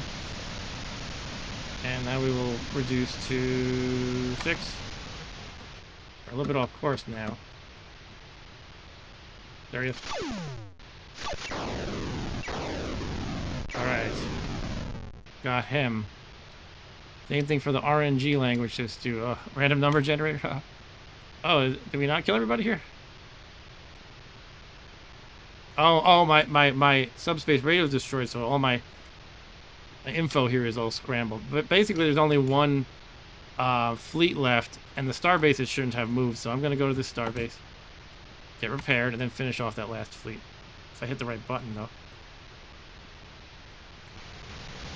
Okay, left, down, right, left, up, down. Alright, we are in the sector with the starbase. Let's get repaired. And I'm just about lined up with it vertically and horizontally. Let's move. Am I going away from it? I think I'm going away from it. Okay. Maybe we should go this way.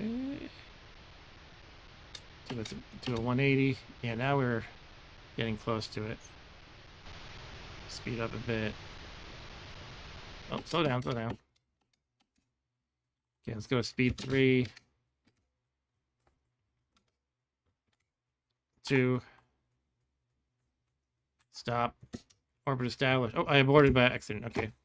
Hands off, hands off. Alright, I'm getting repaired. Let's catch up on the chat really quick. Dad said APL fans would try to implement whole functions in one line of nutty symbols. Okay. Sounds like reading a regular expression in Perl or something. Alright, cool. Now we just have to finish off this fleet of 4 targets, and we've won. Oop, don't want to go up there. Left, up, right, down, down, down, down, left, left, down, up, left, down, left. Okay, we're on course. Let's kill them. Let's get it all. Hee hee hee. The Xylons are almost exterminated.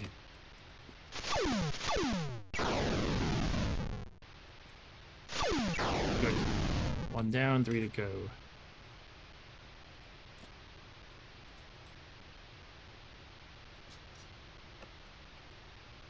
Okay. Should be close. Oh. Okay, that was quick. So could you imagine, this is from 1979. What else came out in 1979? I think Asteroids, Space Invaders, maybe those were 78, I'm not sure. But just think, this is like, I'm not saying this is necessarily a better game per se, but just think of it in like the scope of, how advanced it is. It's pretty amazing, actually. Starfleet 2. So I won. Star Cruiser 7. Mission complete. New rank is Ensign. Doesn't sound like I did great. I guess because I let one starbase get destroyed. Yeah, Asteroids in the arcade, sure. What does it... Oh, I don't know what you're telling me, Dad. That was some weird language. I'll have to look that one up. I'll ask Chat GPT what that one does. Yeah, let's check out in the manual. It tells you how the scoring works. It's kind of a weird formula. It's kind of funny that they give you this level of detail, but this is it right here. It's the 5 factors are worked into this formula. It's M. What's M again? Oh, that's your difficulty level. So I'm playing, no, I don't know what it is because there's a whole chart down here. Okay, bonus for mission completed. So I got 76 because I'm playing on pilot level. So it's 76 plus 6 times number of enemies destroyed. And if you go back to the game, you can see I destroyed 38 enemies. So what it's doing is it's giving me 76 plus 6 times 38. I'm not actually going to do all this math. Minus energy used, which who knows what that was, divided by 100. I went to like the starbase like, what was it, 2 or 3 times. I don't know how much energy I replenished, but let's say I used, like, I don't know, 9,000 or so probably. So that would be a penalty of, I guess 90 right here. Minus length of time taken. I don't know if that's in seconds or what. Divided by 100, minus 18 times number of starbases destroyed by the enemy. So they destroyed 1. So I got a penalty of 18 here, which is actually not as bad as I thought. I thought you might take a huge penalty for letting starbases get destroyed. And minus 3 times minus 3 times number of starbases destroyed by you. That's kind of funny. So when you destroy a starbase, it only counts for 1/6 of the penalty of when the enemies do it, which means if a starbase is surrounded and you don't think you have any hope of, taking them all out in time, you could actually destroy the starbase yourself and receive much less of a penalty. Actually, that's kind of funny. So if you're really playing for a high score and you were a crack player at this game, you could involve tactics such as what I just described. All right, and my dad's talking about calculating arithmetic mean in APL. And Stu's saying, I got to confuse Space Invaders 70, Asteroids 79. Yeah, so this was the same year as Asteroids then, which you think of as kind of this, in the primordial soup of video games. But yet this game was developed in the same year. It wasn't actually released until March 1980, technically, but it was developed in 79. And even in the title screen of this game, it says copyright 1979. All right. So yeah, I guess I can play again at the next higher difficulty. Not gonna expect to win. Now I'm just being picky about that little dot I see in the lower left corner. I'm gonna try to get that out of here. See, did it work? Whatever, it's fine. All right, let's try the next difficulty. So I beat the first 2, which are novice and pilot, and there are 4 difficulties altogether. Warrior, command. Yeah, so it goes novice, pilot, warrior, commander. All right, let's try warrior. I'm a little scared, honestly.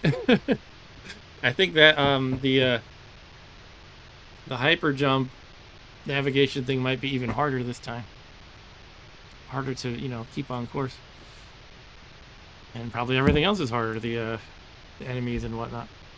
All right, let's do it. Warrior mission, let's go. Okay, what are we doing first? We're near 2 star bases. We could get this guy because he's right here. It's always a good tactic. Computer on. Left. Oh yeah, you move slower on this thing. Down, right, up, left. Red alert. Put on shields definitely. Let's go to engine 6. Something's here. Oh, he's shooting behind me, I think. Yeah. Oh, that's in front of me. No. I'm already dead practically. I lost my computer already. Oh my god. Alright. So did I take out everybody? How many were here actually? There was 4, right? The computer would normally tell me how many are next. Or who's... Or it would show like a little TIE fighter in the lower right, basically. Yeah, this is kind of terrible. Oh, somebody's shooting. Behind me. Okay, I got him, but there should be one more. I guess they still have long-range scanners and everything, right? There's something. Oh, there he is. Okay, let's get him. Even though we're computerless. Are we getting close? I don't know. I don't know if the range is... Yeah, the range is frozen because the computer's broken, I think. It just says 120. It says 23, as well as the vertical and horizontal. Just kind of stuck. That's pretty bad. But I can see something on this. That little dot must be the enemy. Dang.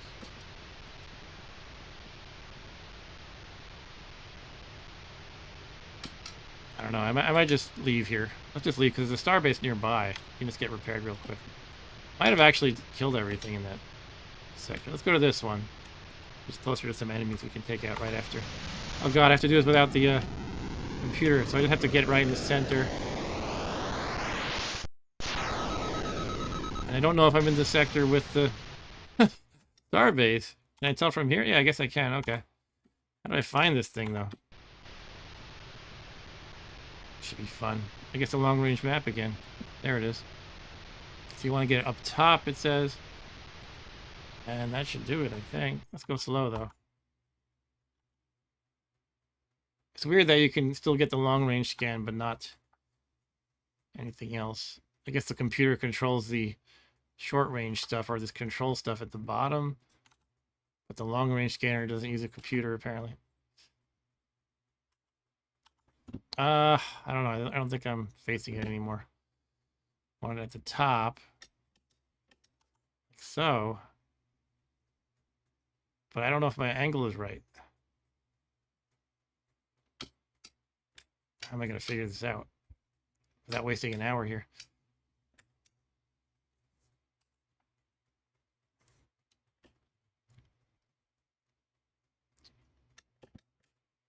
The manual said the best way to do it is you get it to the top, you rotate left and right to get it above you, and then you try to get it, you move up and down to get it as far away from you as you can, as close to the top of the screen as you can, basically. I guess that's to get it lined up in all dimensions or something. I don't know. Oh, here it is. Okay, slow down to 3. And Stu said, I think if the computer is destroyed, the game should end. Okay, do I have to get closer still? Probably. Oh, stop. Orbit established. All right, we're getting repaired. Yay. And now we will have a computer, and there will be much rejoicing. Yay. Come on, little guy. Thank you. Now I'm going to blow you up. No, oh my goodness, there's a lot of them. Okay. Bye, guys. Down, down, down, left, up, right, up, left, down, down, down, down, right. Okay, we're in a dogfight right away. I thought I saw him. Maybe I was wrong.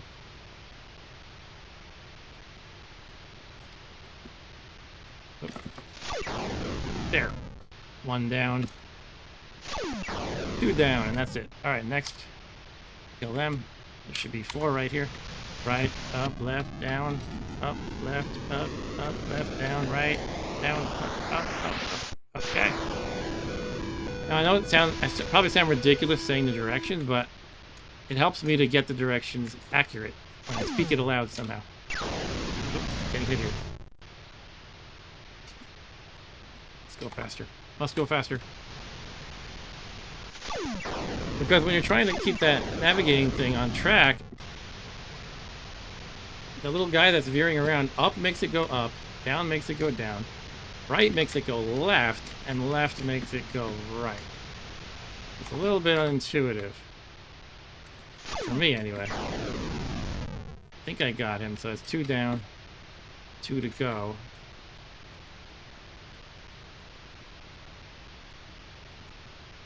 Trying to get him lined up here.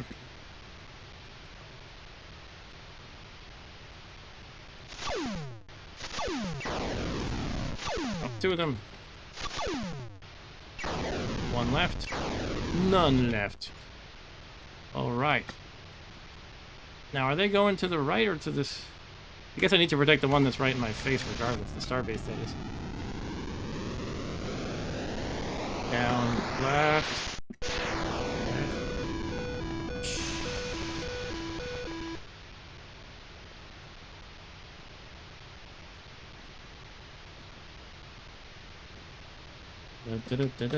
Has anybody played Star Raiders 2, by the way?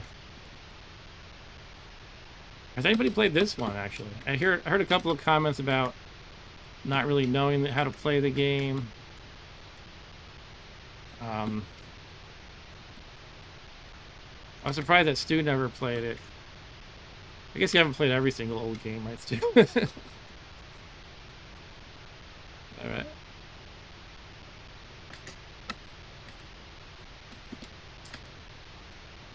Thought it blocked in there. Let's try the long range scanner for fun. Actually, I think I'm closing in on him. Let's go faster. And slow down.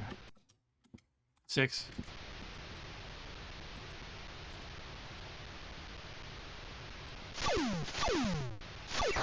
These ones are jerks. I got them. That was good. Usually they beat me up a bit. Those glowing guys are tough. But I got them. Took them out fast.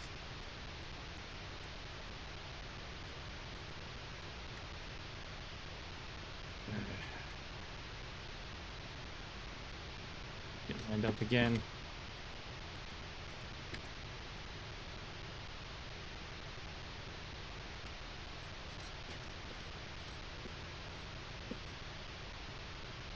The range is still pretty far. Let's go 7 again. Seems like as soon as you go from 6 to 7, it's like a huge bump in velocity. Starbase surrounded. Oh, shoot. Okay, let's save our buddy. This one here. Alright, let's try to do it, I guess. That's the one they're picking on. Might be too little too late. Right, up, left, up, left, out. Okay, we're here in the thick of a combat. Let's get these jerks. No one destroys my starbase and lives to tell the tale. They'll probably destroy it, but they just won't live to tell the tale.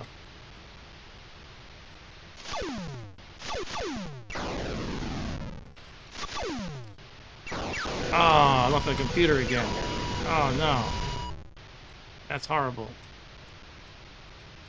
I gotta get out of here. Go right to the starbase. Get repaired before it, I'll get repaired before it's destroyed, hopefully. I'm gonna check my email exactly. It's a great point, Stu. I don't know. I'm in trouble. Okay, let's go. Oh, I saw it. Oh. This poor thing's gonna get destroyed. I'm like, please heal me. Please repair me.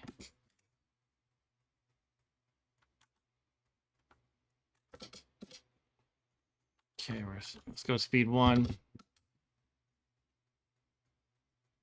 Stop. Orbit established. All right, let's see if I can take out some of these attacks. Oh! Oh, no. The little guy, is he still going to repair me? Is he going to come repair me still? That's all I care about. Come repair me. Oh, shit. Excuse my language. All right. I'm still down a computer. Is there another enemy here? I got it. You're just kind of useless without a computer. It's. I guess you could rely on this a lot. Even then, it's not easy to pull off.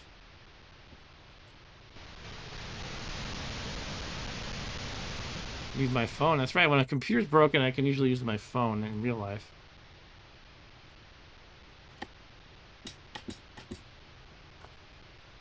points too. There's somebody. You destroyed my star base. Now you die. You killed my father. Prepare to die. Get him, get him.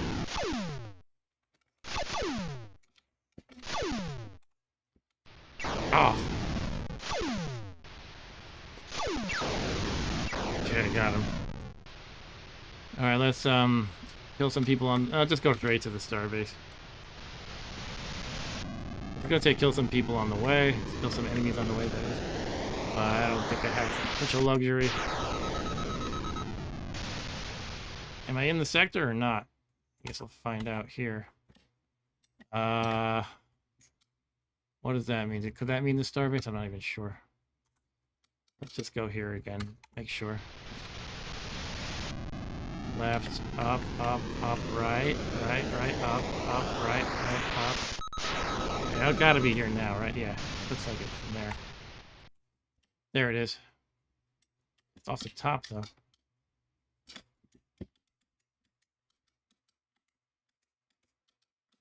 Okay, that should do it, hopefully.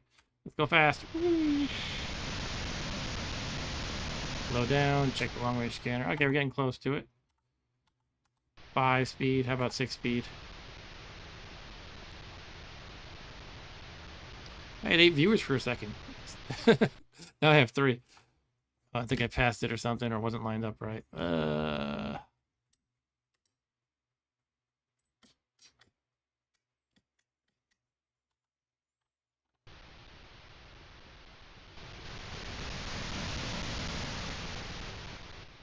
Keep going.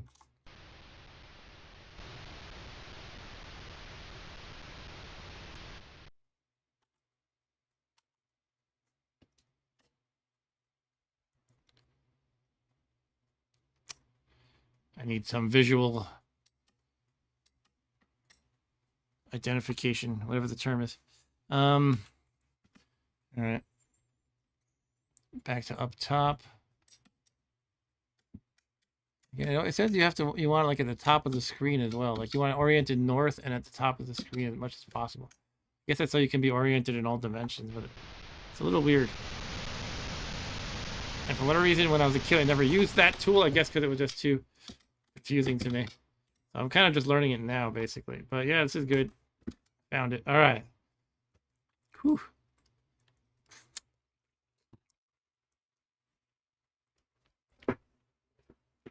Thank you, little guy. I was hoping the little guy could repair me last time, even though the base was destroyed, but I guess it doesn't work like that. Where are they headed to, by the way? I think they're headed to this guy here, or this one. I better get over there, but I guess I could kill guys on the way. I don't know. Is that a good idea? Maybe I should just leapfrog. Go. Computer on, please. Jeez. Left, up, right, down, up, right, up. Yeah, I don't want to waste too much time killing guys, is what I kind of decided last second. I want to really just get into the fray, tackle the Cylons trying to kill my base as soon as possible. Everything happens in real time. While I'm battling, they're traveling. Yeah, killed them. Good. Kill this one now. No, kill this one. Kill the closest one. That makes most sense. And it's consistent with the strategy I just stated. Left, down, right. Left, down, left, down. Okay. Go speed 6. There's something. Oh! What broke now? Damage control. Sector scan. Okay, so I have no long-range scanner. I don't heavily use that except when the computer breaks, so not the worst thing, I guess.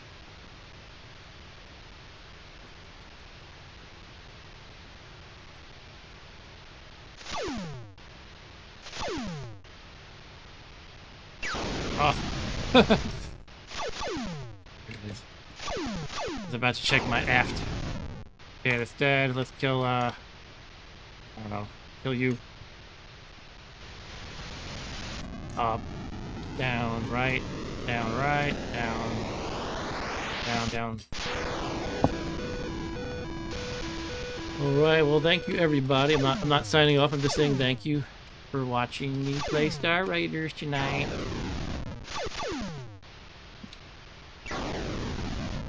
Okay. Yeah. It's nice to kill the glowing guys quickly. They're the most dangerous. They hit you hard. Sometimes it's hard to hit them. Sector scan destroy. They're on my butt, aren't they? Yep.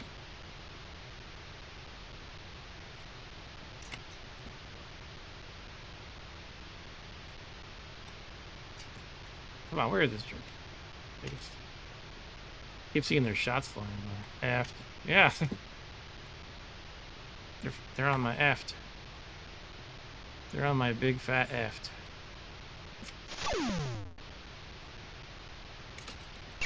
Oh.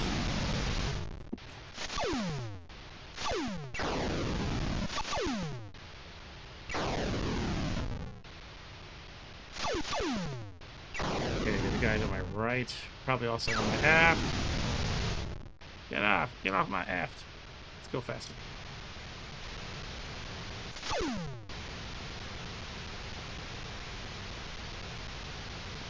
Guess they're better at staying behind you in the higher difficulty level, it seems like. Alright, done. Are they headed to the top left one? They might be. Nonetheless, I'm gonna kill this. Yeah, I'll kill this one.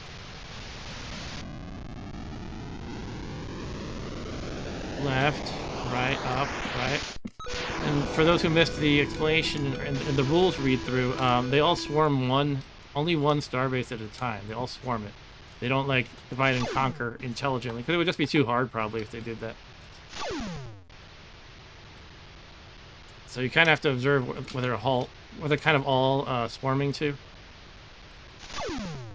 and try to protect that starbase.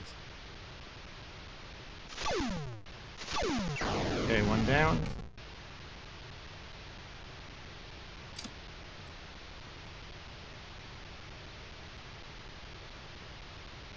Getting close. Alright! Took out another glowing one quickly, so I'm proud of myself. Well, let's kill him.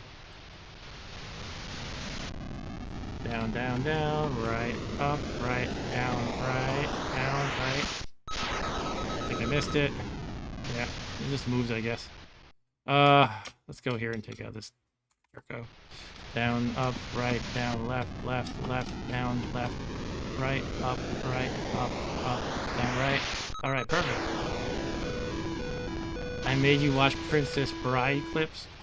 Why did I do that? What was it that I said? One down. Were there 4 in this sector? I think there were. 2 down.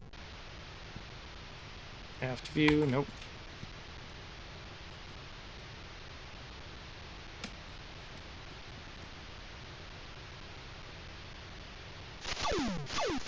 Three down. 1 more to go. Alright, 4 down. Yeah. Let's get this guy now. Oh, down, right, up, down, right, down, up, right, left. Okay, a little bit off, well, he also moved. Let's go here. Up, right, up, left, down, left, up, right, up. Could they have possibly changed targets to the ones all the way at the far right of the map?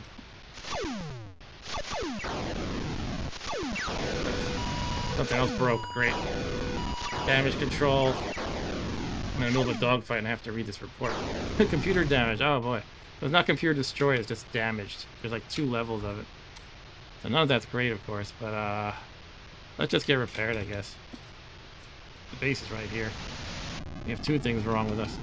Up, right, up, left, down, left. Okay, let's get to this thing right away. I don't have the long-range scanner, right? It's damaged. Computer damage and long-range scanners. Oh, I saw it visually. Where was it? There it is. Get repaired right away. 9. I'm going really fast. Ah, no! I shouldn't have gone 9. Let's turn around, All right, let's do this. Yeah, if you're good at zooming around in just the right way, you could really get to where you're going very quickly. Orbit established. Hey, Bill, thanks for joining. Bill says, set speed to 9 before hitting hyperspace. You'll have to steer that much less. Keep on target. Really? I didn't know that. That's how it works? Thanks for the tip, Bill. All right, let's try that. Go 9. Go get this guy now. Left, down, right, down, right. Go to speed 6. Yeah, it was a lesser. Actually, I'm not sure if I noticed it, but oh, it kept on track anyway. So I guess I'll take your word for it. But yeah, maybe I'll try that if that's how it works, and that's a cool trick to know. All right, let's see. They're right behind me. It seems. Oh, look at this jerk.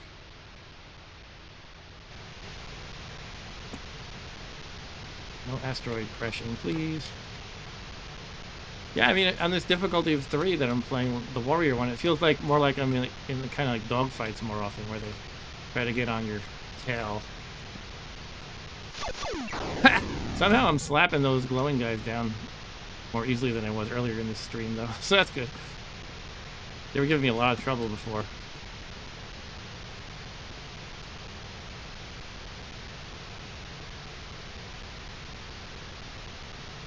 Okay, let's get on track.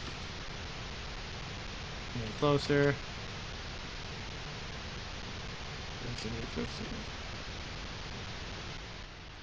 Slowing down a little bit.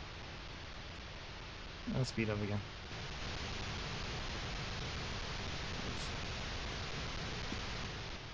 He's around here somewhere. There he is. Oh, I'm hit. It turned orange. Shield destroy. Oh no, that's bad. Let's get out of here. We gotta get repaired right away. We'll do it right here. Left, down, down, right, down, right, up, right, up, down. Yeah, let's get to the... It's right there, I think. Okay.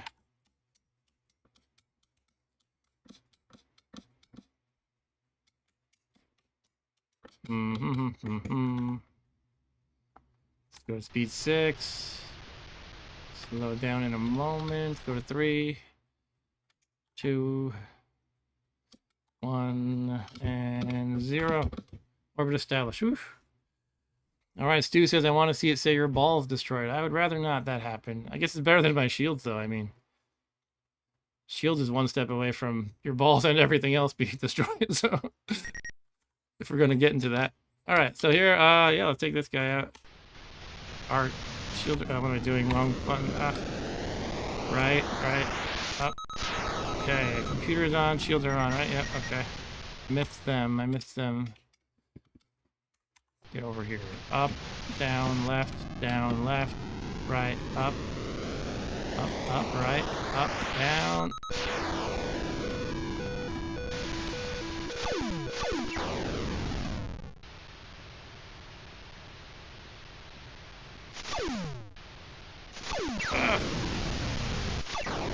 Okay, took one out.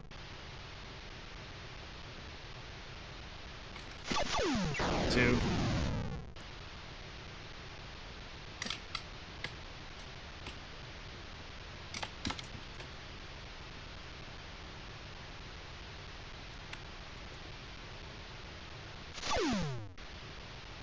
He's about 300 away still. Getting closer.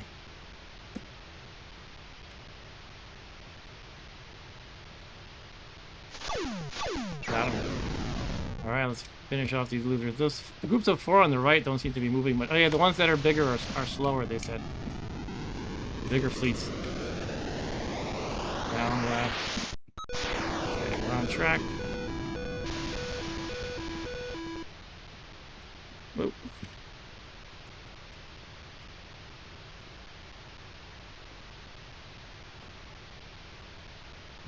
Somebody's close. Let's not fool around on that screen.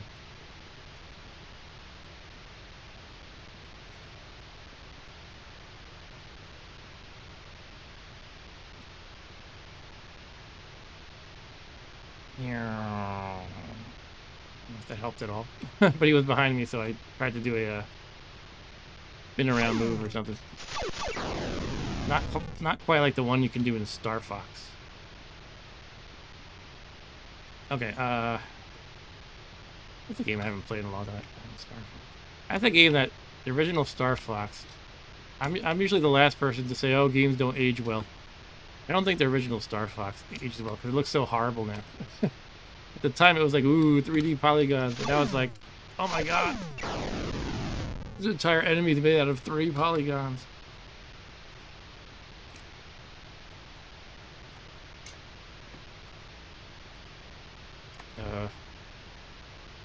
Let's do the long range scanner. Let's do the scanner again.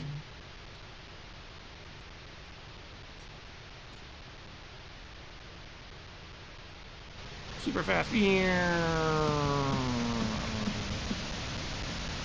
down. Did I just pass him? No. Ah, there he is.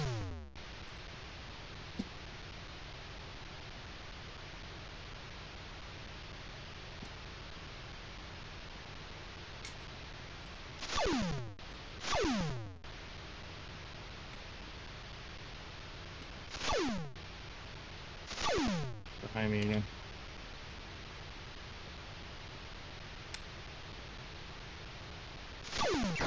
Okay. Alright, looks like this part of the map is pretty much good. Costs a lot to do bigger jumps though, so I will just do smaller ones. Okay. Now the question is, do I want to get repaired while I'm here? I don't think I really need it. It would just fuel up my energy, but I don't really need that much. 1, 2, 3, 4. Let's do that. Down. I keep forgetting to set my speed like Bill gave me the tip about. Down, right. Okay, one more jump. Let's kill this jerko. Left. Down. Right. Up. Right. Up. Okay.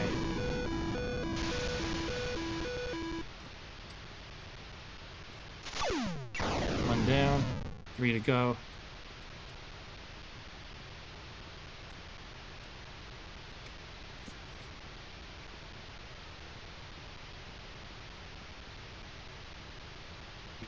There he is.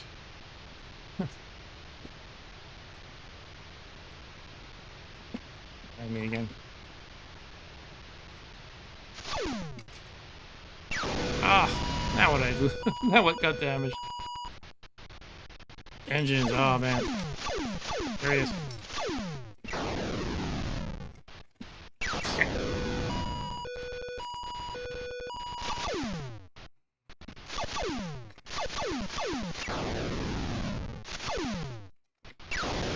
Oh, there's my shield. Oh no. Oh, this is it. We gotta get out of here, actually.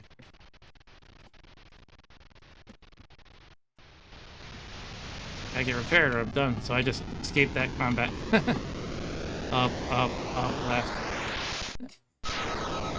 Alright. There it is. 0. 2. I'm proud of myself for escaping. Not proud of myself for getting beat up on. It would have been a dumb move to keep fighting.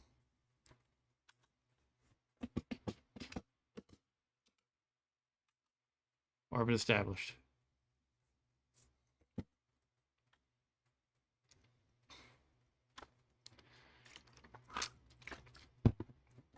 I don't know what you're screaming about, Stu. I'm not even backup display. Alright, let's take him out now. Actually, let me try Bill's tip. Hit 9 first. See you guys. There we go. Hyper. Right. Up. I think you're right, Bill. Wow. Left. But I think I'm still off course. Messed up a little bit. It's my bad. Down, down. Down, left. Down, up. Down, left. Right, up, right. Man. Can't keep on it. Shit. Okay. Hitting the wrong keys here, but somehow I managed to stay on track. Barely.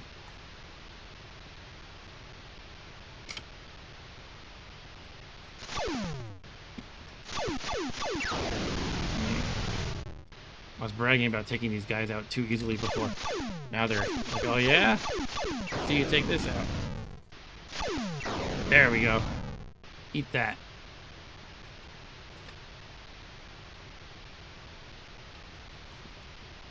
Okay, okay. There it is. Behind me.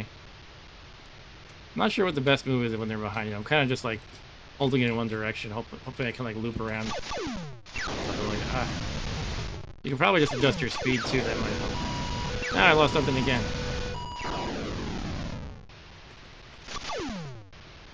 Sector scan. Okay.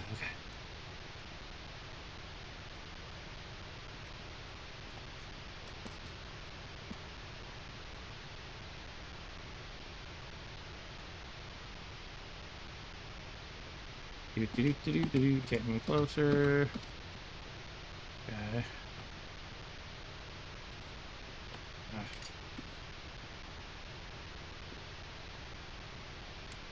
6 we're at.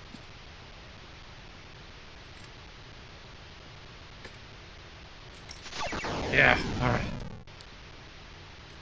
Let's just finish him off.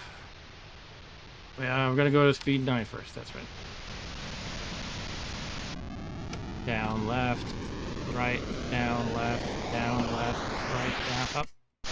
Okay. Yeah, what's wrong is from an unknown key, that's right. Sometimes I'm like kind of not looking and trying to hit, you know, F or something and hit the wrong key.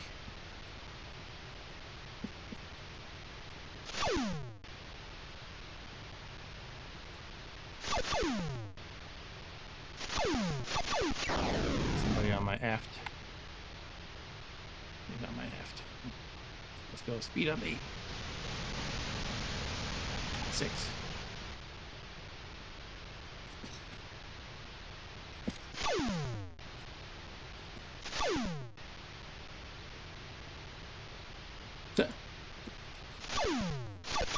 Behind me again, but take out one guy at a time, right? Okay. Can't hit a bunch again. Alright, one more to go, and I think we win the game. I think that's it. Didn't mean to hit that, but that's alright.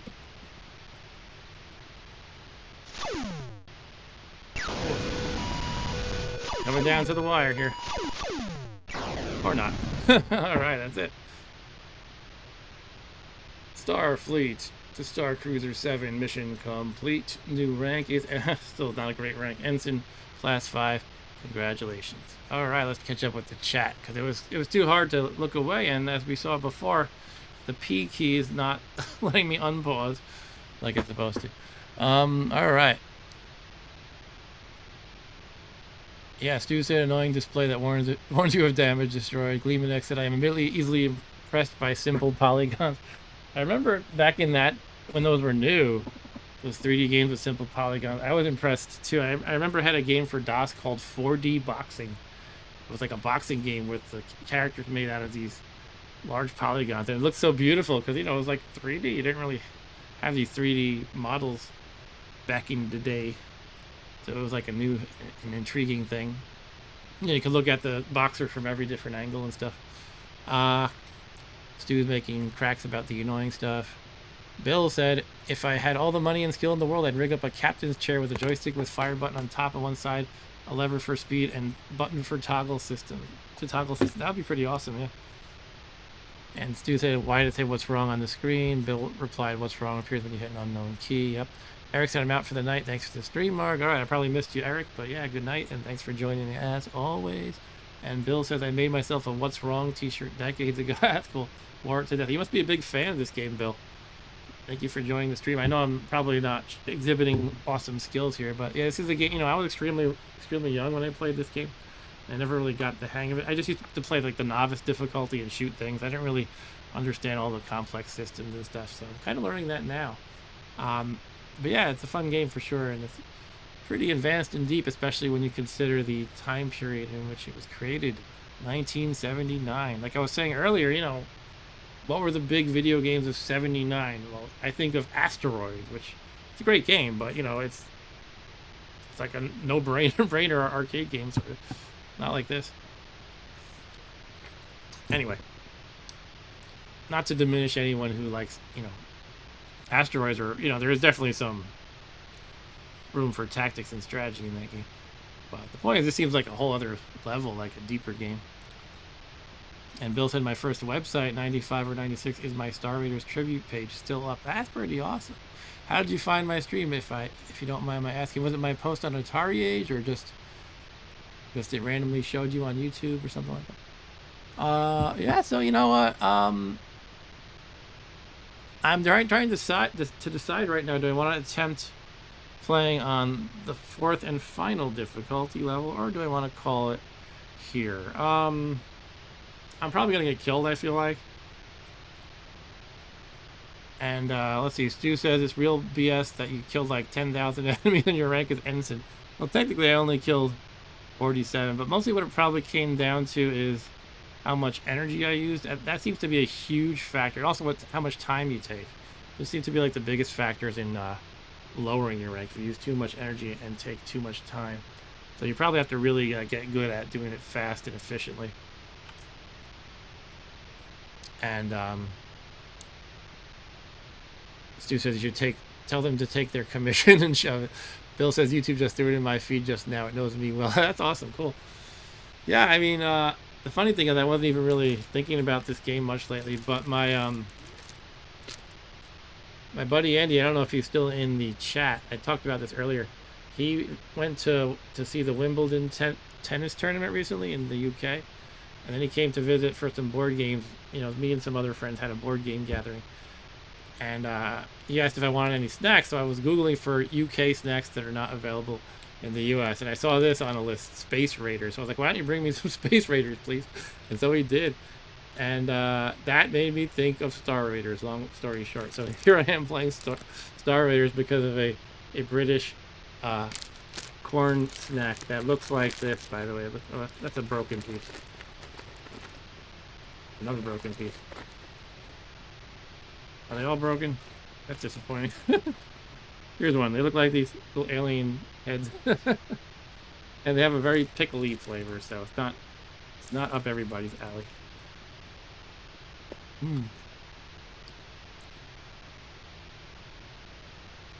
Yeah, energy use, reflection of the 1970s fuel crisis, but yeah, perhaps. Alright, yeah, I think I'm gonna call it here. That was a lot of fun, and probably the first time I've beaten the game on Warrior difficulty, which is the third of 4 difficulties. Because again, back in the day, I kind of didn't really grasp a lot of this complex stuff. I was good at shooting. I was good at the dog fighting, just the basics of it. But I guess I'm still kind of learning the more advanced stuff. But, I read over all these rules in the intro. I spent like a half hour doing that. It was kind of enlightening. I didn't know about like how this targeting system worked even. And to reiterate about this, basically, these lines for A are going to appear in the computer system when you are lined up horizontally. You're locked in horizontally with the opponent or the target. Then next comes B for the vertical. If you're locked up horizontally and vertically, you'll see all 4 of these lines that have circled. Then lastly, if you are also within range, these will appear, these 2 lines. And then you can just fire. And you're locked in, you will fire with a kill probability of 90% guaranteed. So that was a good thing to know. I just never knew that. And it's quite a deep and rich game. It's really cool. I've never tried Star Raiders 2. That does exist. Anyway, sometimes I like to think of an ancient game that is really solid, but maybe there's some room for improvement. So I was trying to think of what could be some... what could be improved in this game besides like just like less slowdown and stuff like that.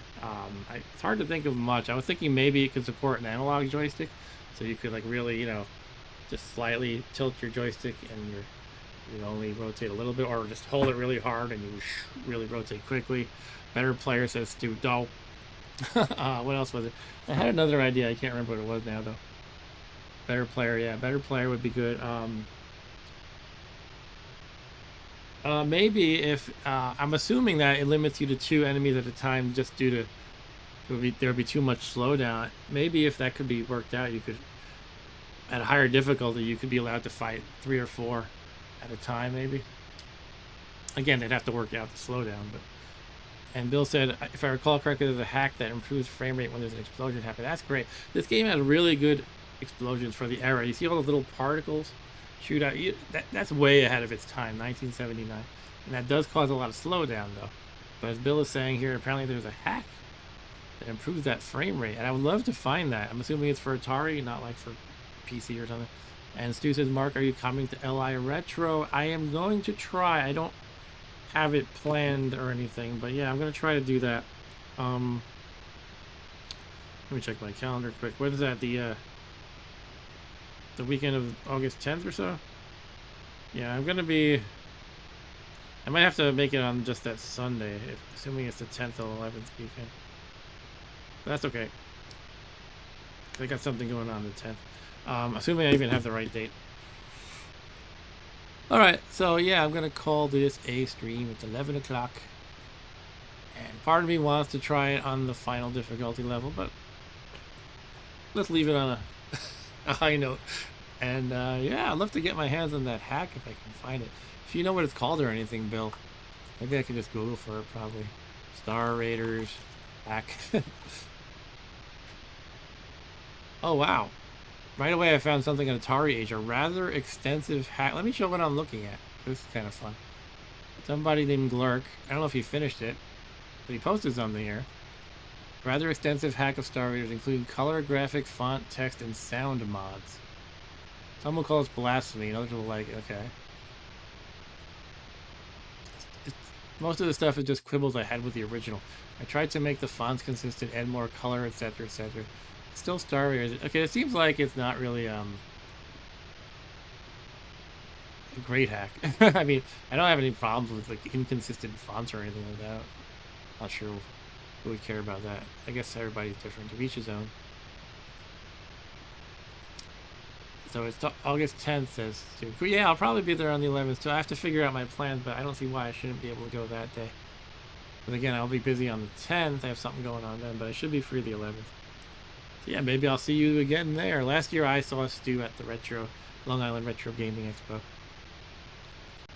That was a fun time. Alright, and Star Raiders was a fun time as well. So that's it for tonight, guys. Yeah, for anyone new, make sure you hit that like and subscribe button.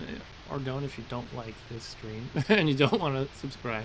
But yeah, I do a lot of retro games, by the way, on typically Wednesday, but you know, my schedule has been changing a lot. That's why I used to call it like something like old games on a Thursday, or put the day of the week in my series name, but now I'm just calling it old games on a weekday because sometimes my schedule's in flux a lot lately.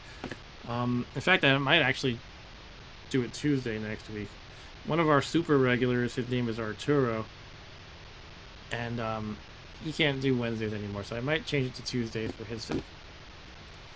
Bill says, glad I stumbled upon you. Cheers. Cheers right back at you, Bill.